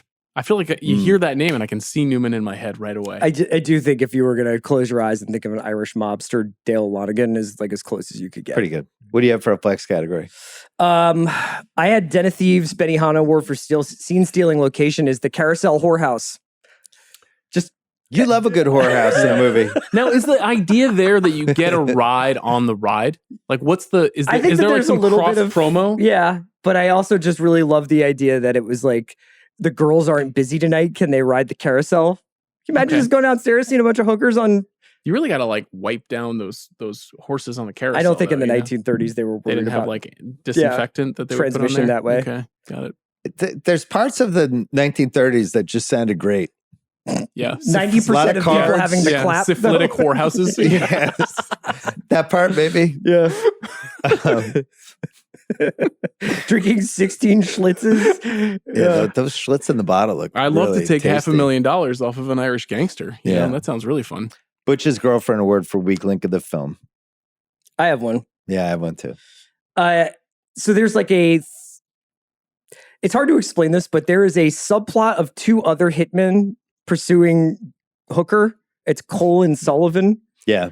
and they're supposed to be taken off the job by Lonigan, who puts Celino on the job, but they stay on it. And it just gets confusing and it's really a hat on a hat. It's unnecessary to have yet another team of hitmen chasing him. And it just really creates more running for Redford. So on 30th rewatch, I was like, I could do without Colton Sullivan. It doesn't really do anything for the movie. You have anything? I don't really think any of the performances are bad. Do you have somebody that you want to point to that doesn't really work? If you say Eileen Brennan, I'm walking out. No, I liked her. I did have the question, how is there not a 1936 babe in this movie? What are we doing? Yeah, well, you get somebody. the striptease dame Sally at the beginning of the film. Yeah, so just some of the people we had in the 73 range. We had young Jane Alexander. We had Julie Christie sitting there for one scene. Yeah, we had Diane Ladd. We had Tuesday Weld. Like we had the troops. We could have pulled something off. George Way Hill was not interested. He's like, this is a guy's movie. I want everybody to look like 1936 people, and that's it. It would be unlikely, I guess, at the time for a woman to be a more elaborate part of the con, but that's where you'd want to see. Yeah. You know, you'd want a woman who would kind of ensnare Doyle. Maybe Lonigan has a girlfriend that Hooker's going after. Yeah. Mistress. Sure. Yeah, definitely. You know? Yeah. That's where we get Christy Canyon, you know? That's right. Well, maybe... what's Newman's character's name? Gondorf? Gondorf. Yeah, Gandalf the Grey. James Gandolfini. He's an incredible wizard. Yeah. And maybe he goes and he's going to get food by himself and he sees somebody who works in a bookstore. Yeah. Yeah. Does one of those. It's like, why are you so interested in what I do, lady? That's right. You just have one of those scenes. Catherine Ross, a little reunion from it's a Butch book Cassidy. about horses. What's age the worst? The sequel. You mentioned it earlier. It's really awful. Mac Davis is in it. Jackie Gleason. The one thing is, Jackie Gleason is perfect for Gondorf as he is written in the script. Yeah. Aging, heavy set, really insinuating and knowing. This thing too. I'm just saying, like, you could have seen a world where this movie was Gleason and Redford, and that would have been coherent. It would have been a different kind of a movie, but it would have been coherent. 80s HBO and 80s cable, The Sting and The Sting 2 were on a lot. And The Sting 2 is really bad. And it was on for a while. Yeah. For a couple years, unfortunately. Few racial slurs in this movie, not awesome. It's slow in an endearing 70s way, but it is a little slow. It's shaggy. Yeah.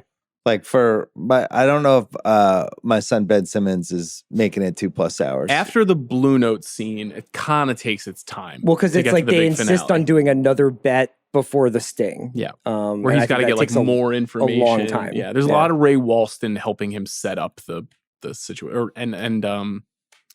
And who's the other guy? Twist? Twist, yes. Yeah.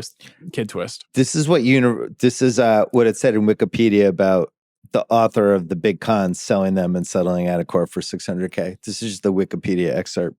Universal settled out of court for $600,000.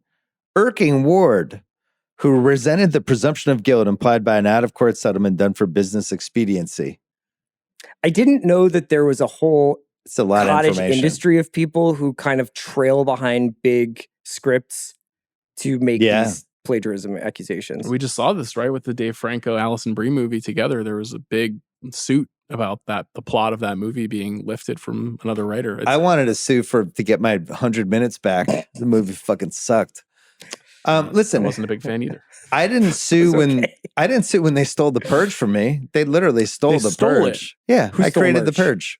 Me. The Purge. The Purge. You filing an injunction against Blumhouse? Kevin Wildes and I half baked ideas. I did the whole idea about leap year. Interesting what you could claim.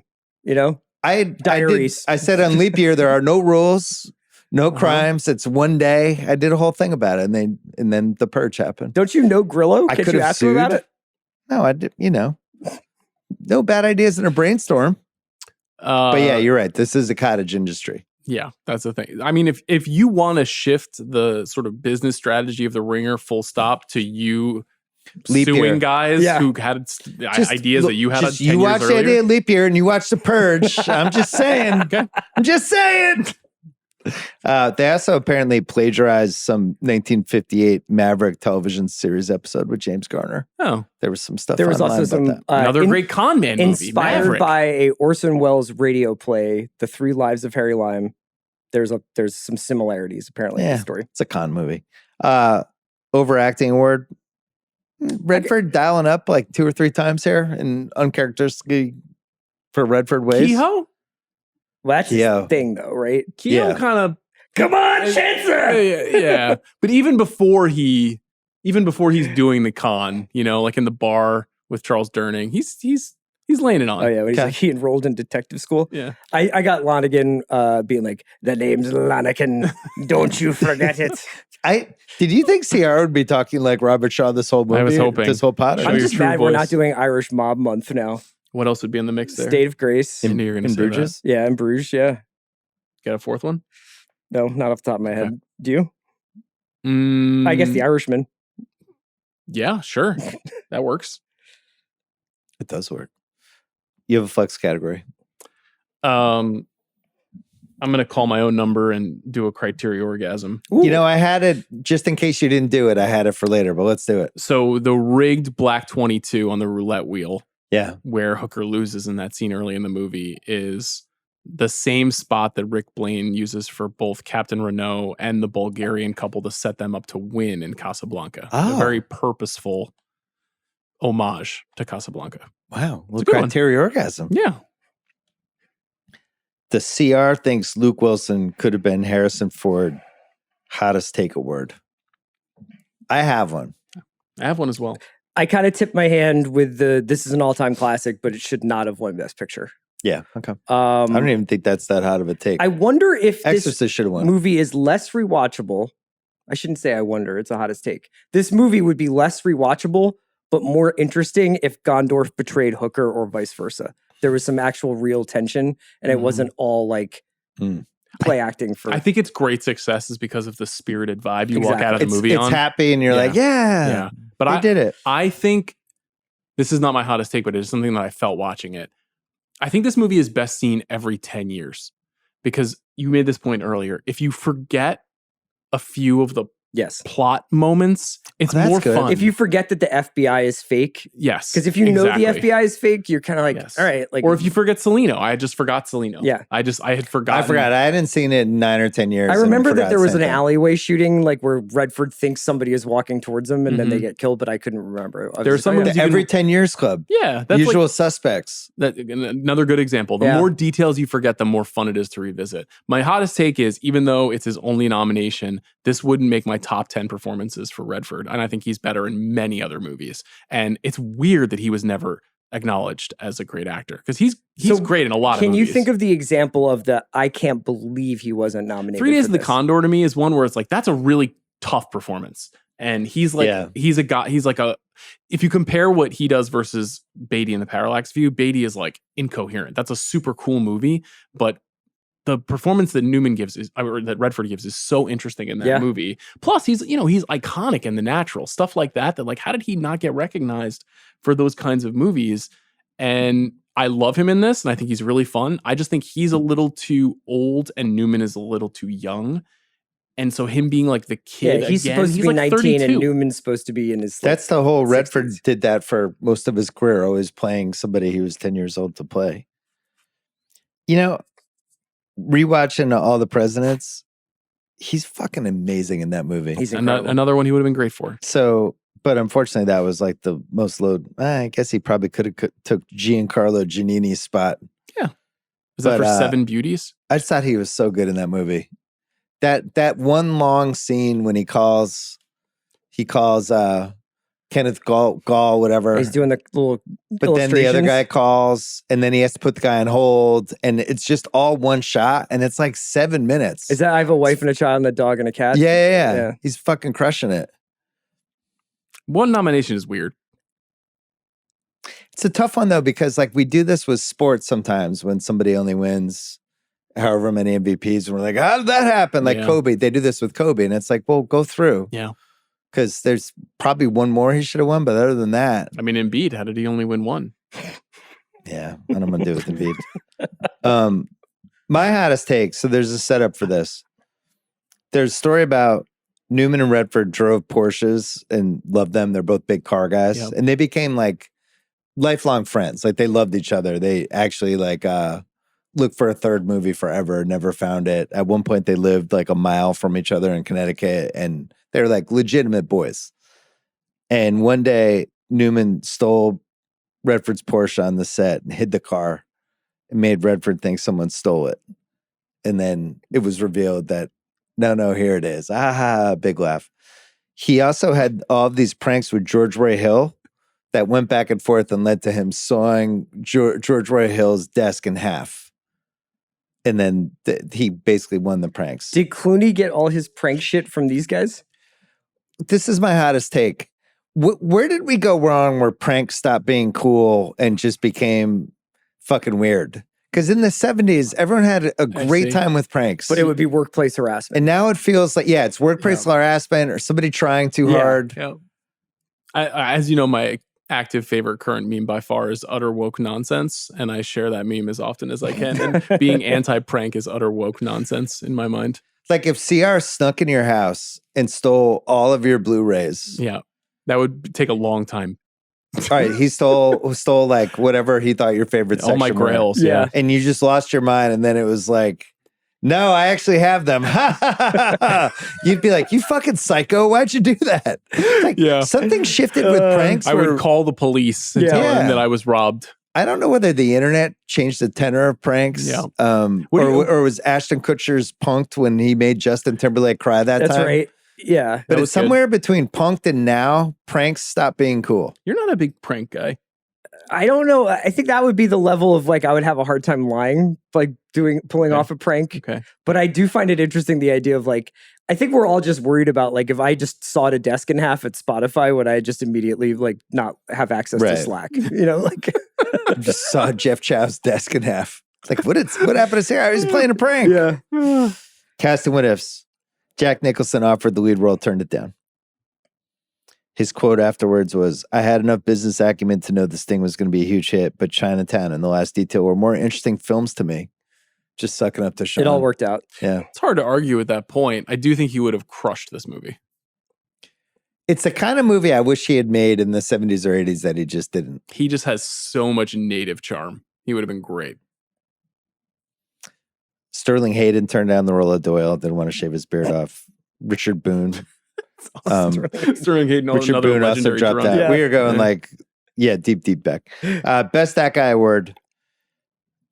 It's got to be Jack Kehoe. I think we're probably the only three people who know he's Jack Kehoe, right? Yeah, the only other candidate I had was Charles Deercop, who's Lonigan's bodyguard, Floyd. Oh, the guy who never talks? Yeah. I have him in a later cat. The guy with the squished nose. I love that guy. That guy's great. He's in Butch Cassidy. That's and why the guy who's like movie. on the putting green with him. He's like, if this guy sees me. Yes. So Jack Kehoe is that guy from Midnight Run to me. Yeah. And I got to say, I didn't officially know his name until I researched this. So maybe I better go get some donuts. The only other guy is Harold Gould as Kid Twist, who was the guy from the Golden Girls to me.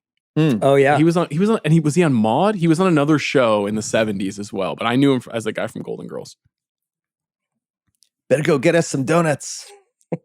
Dion Waiters Award. That's great news, Jack. Lonigan's henchman, we'd mention him. Luther, basically two scenes. Celino the assassin.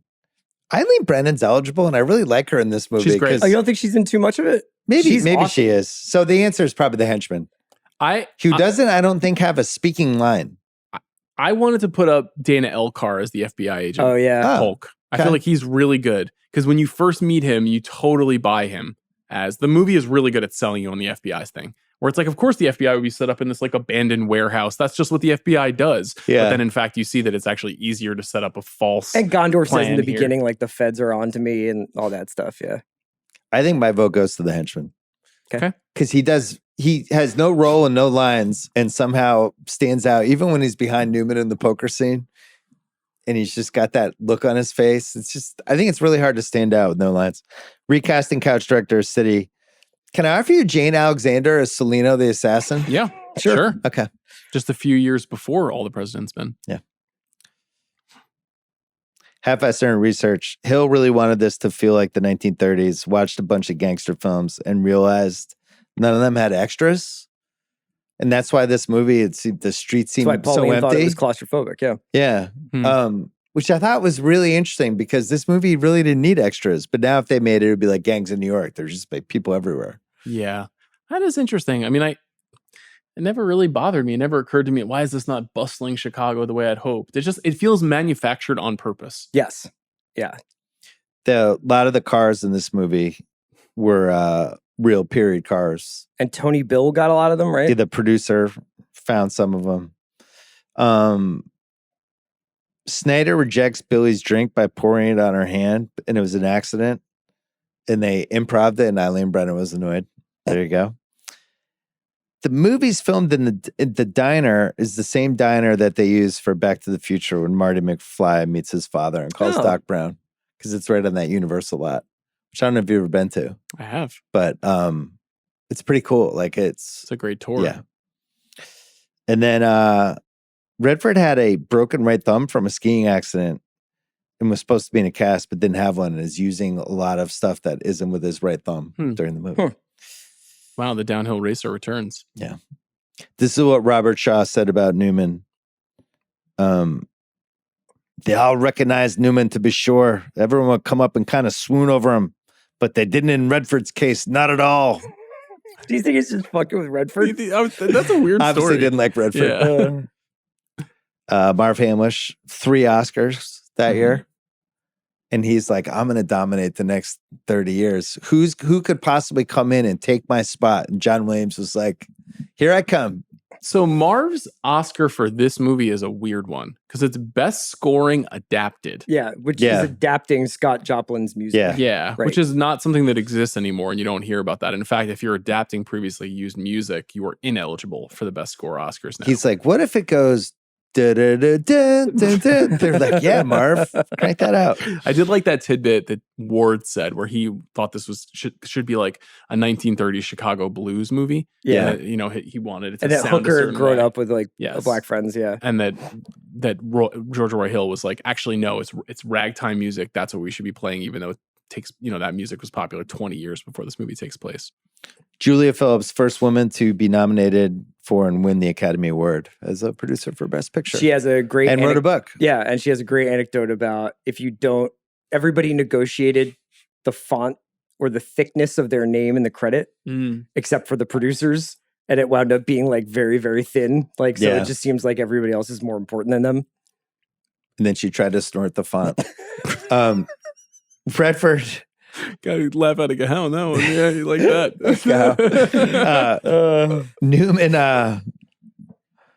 Newman and Redford had one issue, according to Julia Phillips, because Redford was always late. He was at least 40 minutes to an hour late every day on the set, which was apparently a Redford thing for his whole career.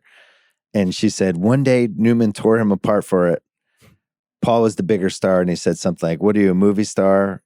And then Redford started showing up just 20 minutes late instead of 40. And what do you think Redford was doing? Power move. Julia said it was a psychological flaw. A compulsion to not be on time comes with the mantle of being a star. I did a film with Steve McQueen, same thing. Yep. Power move. Yeah. You like it? Maybe I'll pick it up going forward. Sean shows up at 4:00 for our Rewatchables. Yeah, sorry, we just finished taping. Guys, I'm here now. Apex Mountain, Newman. No. I don't know when it was, but it wasn't this. Cool Hand Luke. It's somewhere in the mid-60s.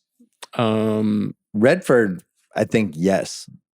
Because this sets up... And then this 70s run. Probably. He's wrapped up 72, 73. I think this is like the specific moment where he could do whatever the fuck he wanted. Yeah, he's like, I call the shots on what I make. I'll work with who I want. I'll get I'm the first call. Yep. Way We Were and this movie, same year. They're both 2 of the 10 biggest movies of the year, and he's nominated for an Academy Award. This would be a good championship belt to figure out. Is First Call... Who had the First Call championship belt? Redford is now, after this thing, First Call for like, I would say 3-4 years. Do you think DiCaprio is still First Call, or is he First Call for a certain kind of movie? No, I think he's held the belt for 25 years. I think Chalamet's First Call now. I don't think so. Timothy Chalamet really? No. There's no proof that he can open a movie by himself. Yeah. But Leo's in his 50s now. He's 50. And we're now getting like a real tough test of whether or not he still can. But Killers of the Flower Moon, which is like 4 hours long, made over $150 million worldwide. Like, that's crazy. And everybody knew it was going to be on streaming. Yes. Yeah. So you think Leo is still First Call? I do. I think the Heat 2 thing is remarkable because I think it was just like this movie literally can't happen unless he does it, if he's doing it. And it's been true since Titanic that he's had that belt. So that's almost, what is that, 28 years? That's how Blood Diamond got You don't made. think Brad Pitt ever That's how Body of Lies got made. You don't think Brad Pitt ever grabbed it for a split second? Not really. I mean, F1 is Brad Pitt's biggest movie of all time. So Leo's had it since Brad Pitt makes a lot of like, weird 98. movies. Yeah. maybe it wouldn't be a good podcast. Well, it's probably more just fun in the 70s, 80s. the 70s and 90s. 80s, I think, is a lot of fun because you've got Schwarzenegger and Stallone, and you've got those battles. You got Bruce Willis, you got Cruise all those is in guys, there for Eddie a while. Murphy. You got so many people. But I think Leo has so thoroughly dominated because he's also been able to play anywhere from 20 to 50 in that time. And he was ascendant right when Cruise became All I Do Is Mission Impossible and like weird. Harrison Ford got it after Witness. I think in Yep. 84 he had it, Yeah. and then Costner came on his corner a little bit. Yeah. But yeah. Hanks probably has it for a minute. Oh, no question. Yeah. The 93 to 90, he kind of took it from Denzel, Cruise. I think, still does to some extent have it or has had it. You ever shaking your head? No, Well, I don't know if he ever completely had it. But he did have the thing where you'd had a lot of scripts that were written for white guys. And Yeah. then they would either Denzel got his hands on it or some agent was like, what if it was Denzel? And then they would have to refashion the entire movie around him, which is a really specific kind of power, but not the same as the Leo Alonzo thing. originally white. Yeah. It was originally, they were flipped roles. It was going to be Ethan Hawke. well, that was in the Eddie Alonzo Murphy role. with Beverly Hills Cop. Yeah. It was written for Stallone. Right. Well, anyway, Redford, I think, grabbed first call. Is it also Apex Mountain for George Roy Hill? I think it is. Because he wins Best Director. Now he has this and Butch. He can do whatever the fuck he wants after that. Yeah. He has Waldo Pepper after this. Yeah. Scott Joplin.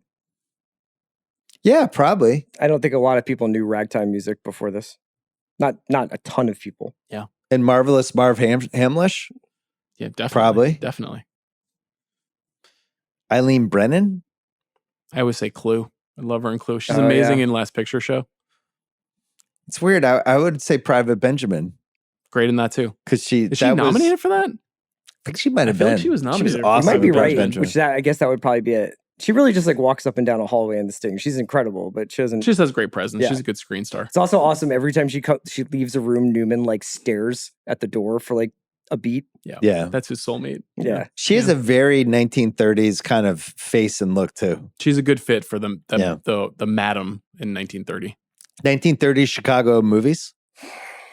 More than Untouchables, right? Well, the Public Enemy probably I would say is. Untouchables. Yeah. Yeah. How about Madams with a Heart of Gold? Was Julie I don't know. Christie CR, and McCabe pull your and Mrs. list out of Miller. your pocket. Who's on there? Madams of the Heart of Gold, my unmade Christie Canyon miniseries. So here was an Apex Mountain. Schlitz in the 1930s was apparently by far the biggest beer in the world. Did it have I wonder if it had a 70s pop after this though. Might have. Yeah.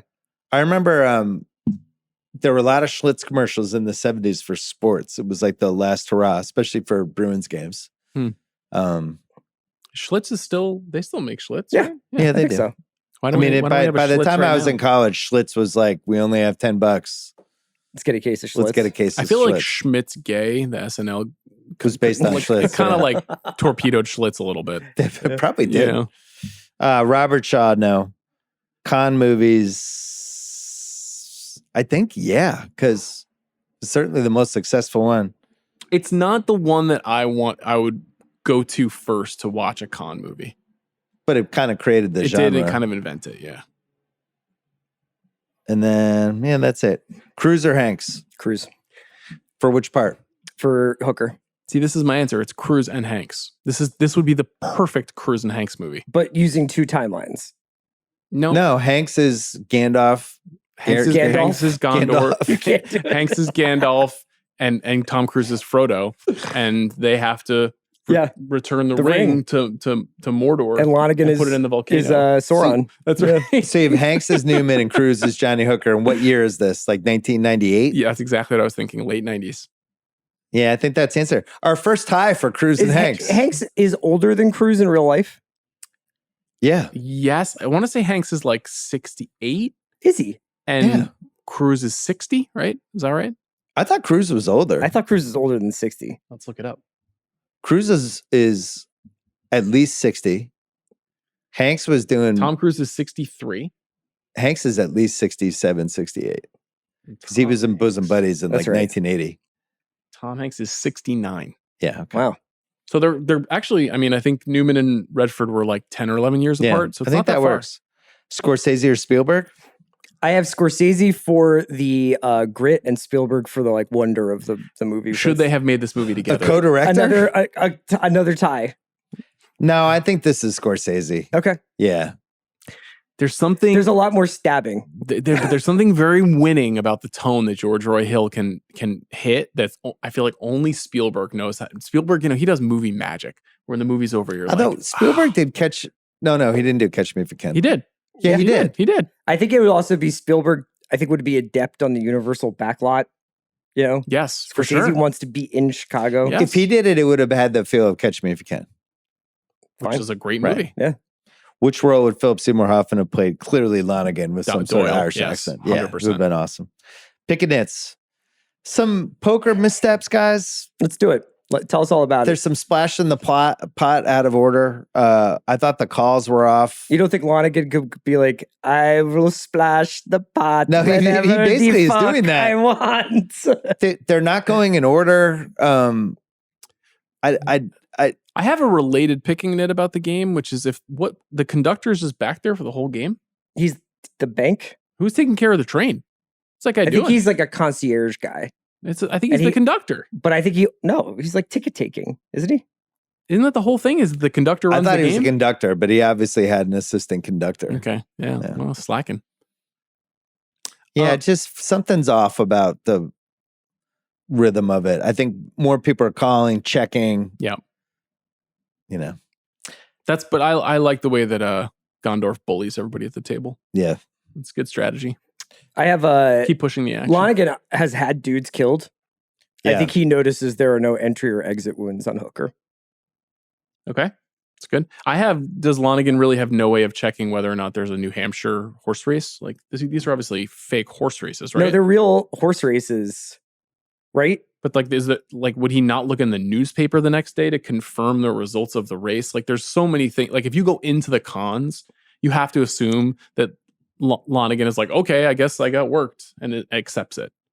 Right.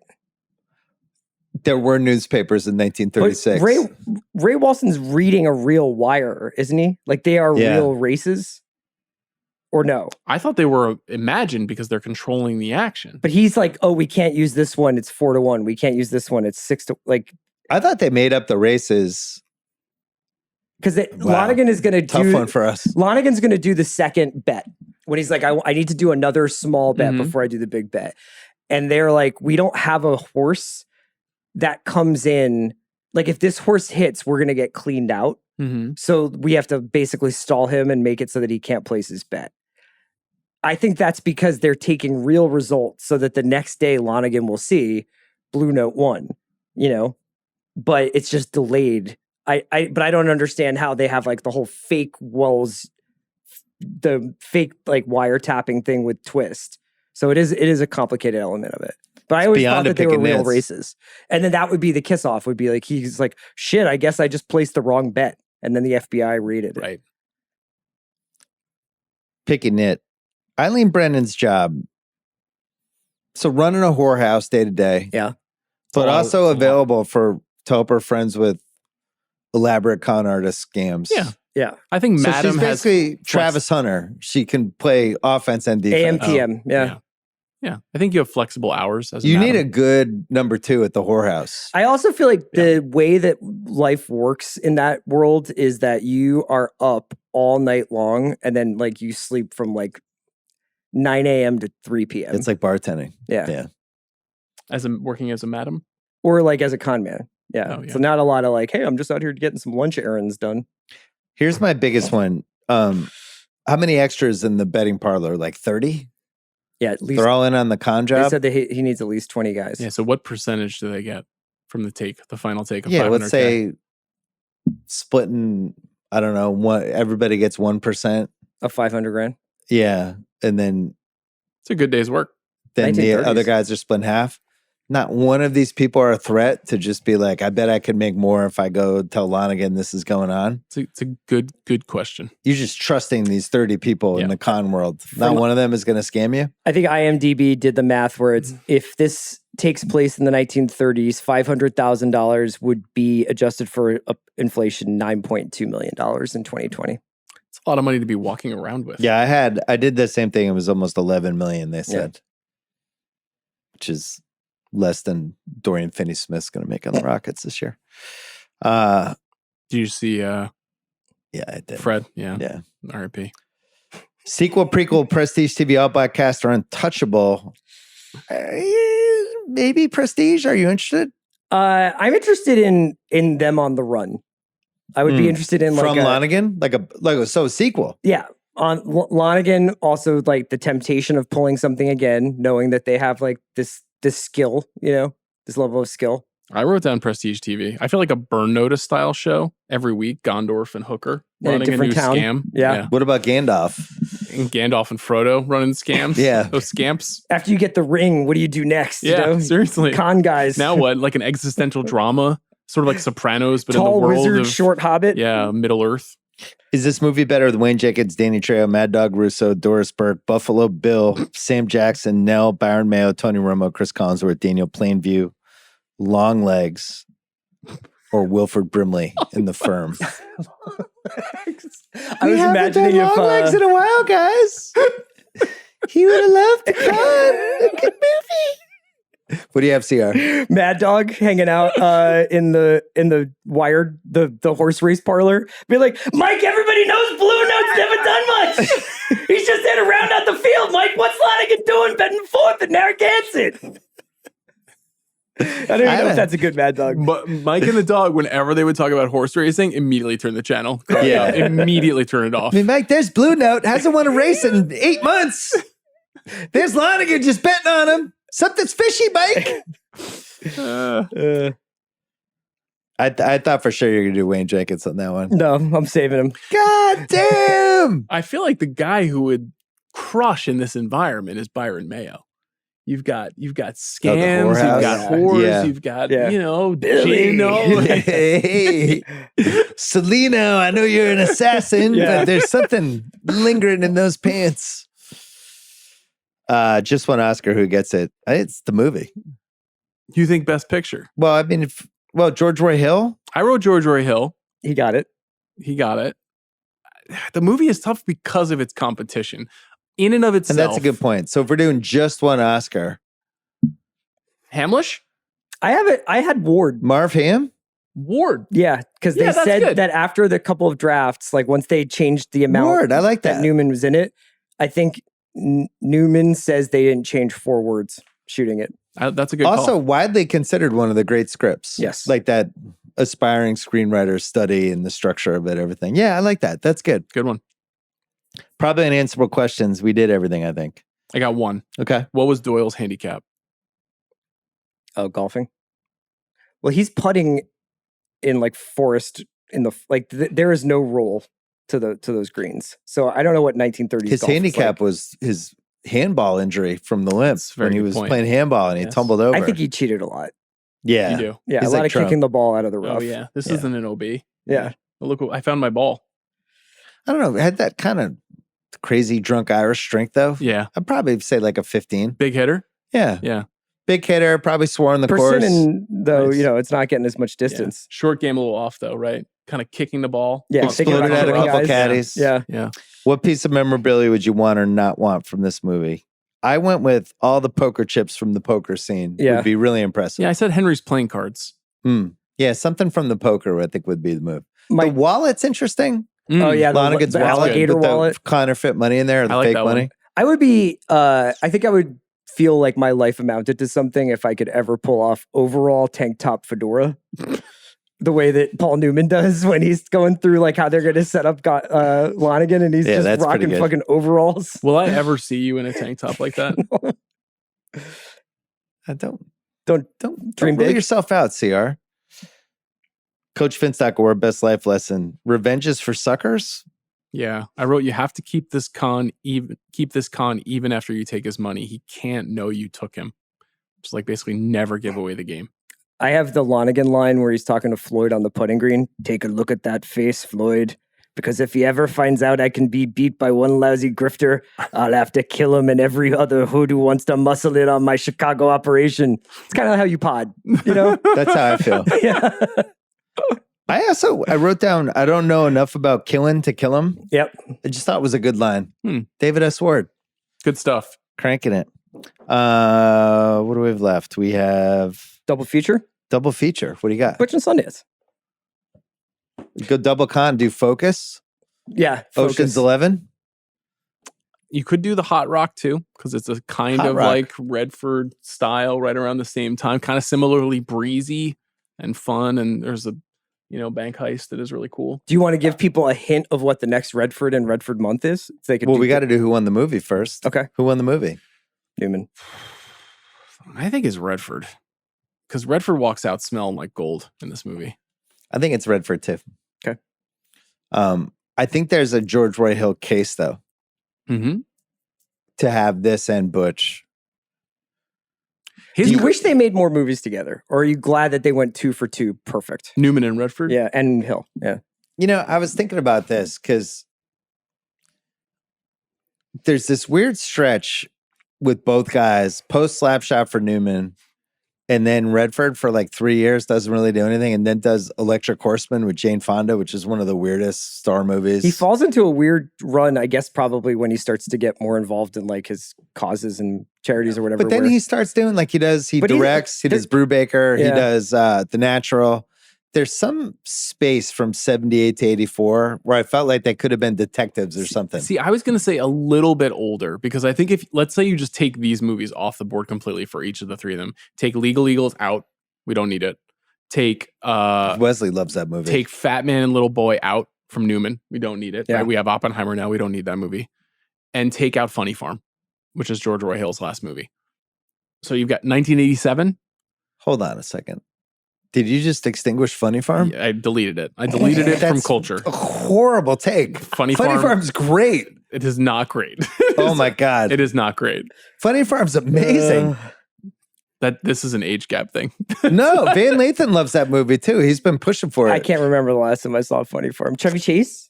You would rather have Funny Farm over a reunion of Redford and Newman? Why can't I have Funny Farm and the reunion? Why do I have to pick? Because George Roy Hill makes World According to Garp, which I know you love. But somewhere in 85, 86, they could have all done a movie. Yeah, they could have. I'm with you on Legal Eagles. I would get rid of that. They could have done something around Color of Money. Everybody's minted. Color of Money, like 87. Yeah. How about this? Could Newman have been Max Mercy in The Natural? Well, the thing is that the reason why they're so interesting, though, is that Newman doesn't ever want to give an inch. You know what I mean? He doesn't want to be the old guy turning it over to Redford. I just don't think he would play like that part in The Natural. Yeah. I don't know. It's a weird time for Redford. His 80s are kind of funky. Can we put both guys in Top Gun? Sure. One of them is the Tom Skerritt part, and then we just create another one for the Paul other Newman guy. would be an awesome There's Viper. both in there. Yeah. Paul Newman would have been amazing. Yeah, it just never Slightly happened. overqualified for Viper. Yeah. Yeah. I think it's something where like they're aging detectives in the 80s, and where the point of life both of them were is there probably would have been some sort of like moral. Let's just put them in Black Rain. I mean, Or I could have seen Redford showing up in something like Nobody's Fool. Oh, for sure. Yeah, and he made some of his own versions of movies like that. Yeah. But I think Newman had a ultimately more interesting final 10 years, but there are a couple of like late period Redford you movies like I All really Is Lost though. All Is Lost is great. Old Man Yeah. and the Gun is great. But like, well, Old Man and the Gun was supposed to be Newman, and he was too old at that point. I think but Redford failing. is perfect for it. I mean, he's perfect in that What movie. weren't you tweeting about Company You Keep Right before he the other died. day, and then Bill was like, "What are you doing?" Yeah, right before he died, I was like, it was like right as the football started. I was just on YouTube, just doing my thing, just looking at stuff. All right, to end the pod, producer Craig Horlbeck usually lets us know what he thought of the movie. He's not here today because big road trip for the fantasy football show, but he sat in on the whole pod, and now we're gonna get your thoughts. What were your thoughts? I have seen The Sting. I saw it 10 years ago in college, and so you guys saying that you should see it every 10 years. I think really rang true because I forgot about the FBI thing being fake or being a part of the con. Yeah. And I forgot about Celino in the diner. Yeah. I thought that was just a relationship that Hooker was having. So it completely worked on me. But I loved it 10 years ago. I loved it even more now. For me, the best movies, the movies that I like the most are the ones that succeed commercially and critically. They kind of like hit that perfect middle. And I think this is the best example of that. I love that the whole thing's filmed on a set. Like you can tell the whole time, but to me, it just proves that if you have like talented people and a good script, like you can make anything work. If this whole movie is just like 5 people running around a set in a backlot, and it looks like a painting. It looks like an Edward Hopper painting. It's unbelievable. It's pretty impressive to me how cinematic this movie feels, considering most of it is just in tiny little rooms and fake sets that you can clearly feel are sets. Yeah, take that, Pauline Kael. The president of cinema is Wasn't weighed too in. claustrophobic for Craig. Yeah. No, this movie's amazing. Also, the dialogue, you guys touched on it a little bit, but I realized watching this movie, there are like 50 lines. 20 to 30 phrases that I just don't know what they're saying without context clues. Yeah. Like, I don't know if it's like every 100 years jargon resets, but I wrote down a couple lines here of things that people say. I'm going to read them. Okay. Dookie, we're setting up a wire store on the north side. I'm going to need a 20-man boost right away. These men have got to be Quill and everything will be Jake. I love that. I just know when he's going to run his chum, make his sting, get the pinch. I hear the mark is some big New York wheel. Like, that could be Gen Z slang. Yeah. I have no idea what that shit means. Yeah. Yeah, You know what I mean? That was the skibbity toilet I of heard 1930. Doyle Lonigan slays. Yeah. What do we think wheel is? Like somebody with money? I guess. Like a yeah. whale. Yeah. Yeah, like a whale. Like a high roller. But like, I've never heard Quill. These men have to be Quill and everything is going to be Jake. Yeah, they have to be perfect. There's also like plenty of lines that you can decipher them, but the way that they are delivered is so good. Like when the guy who sets up the wire store for them and they're like, you want a flat rate or a percentage? And he's like, who's the mark? And they're like, Doyle Lonigan. He's like, flat rate. Yeah. Love that part. I miss the nicknames too. I just don't think we're good at nicknames in the same way anymore. No. It's like if Justin Fields was jumping Justin Fields or something, you would just have more confidence in him. Yeah. Yeah, flopping Justin Fields. Night Train Justin, Night Train Justin Fields. at Ohio State. Yeah. Who was the guy giving out suits when he was recruiting them to be a part of the con team? Was it Twist? Twist, yeah. I love that. If you made it, you got a suit. That was cool. Kid Twist. He's like, go pick yourself out a suit. Like you called Danny Kelly DK, even that was an exciting name. But think if you had named him Twist. Well, you got to be careful because remember their show used to be called the Dantasy Football Podcast.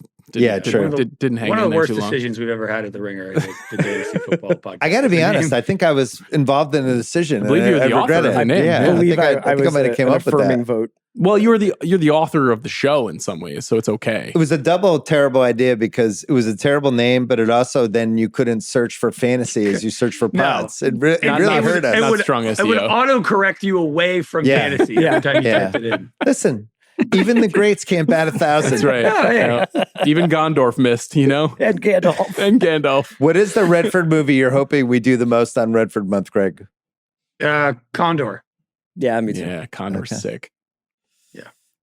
Because it would have been All the President's Men, but we've already done that. The only problem with Condor Is Faye Dunaway is throwing 140. And that she gets kidnapped and slapped The only around. problem is we do need it for 70s conspiracy movie month. Right. And we just other guys would have to step up.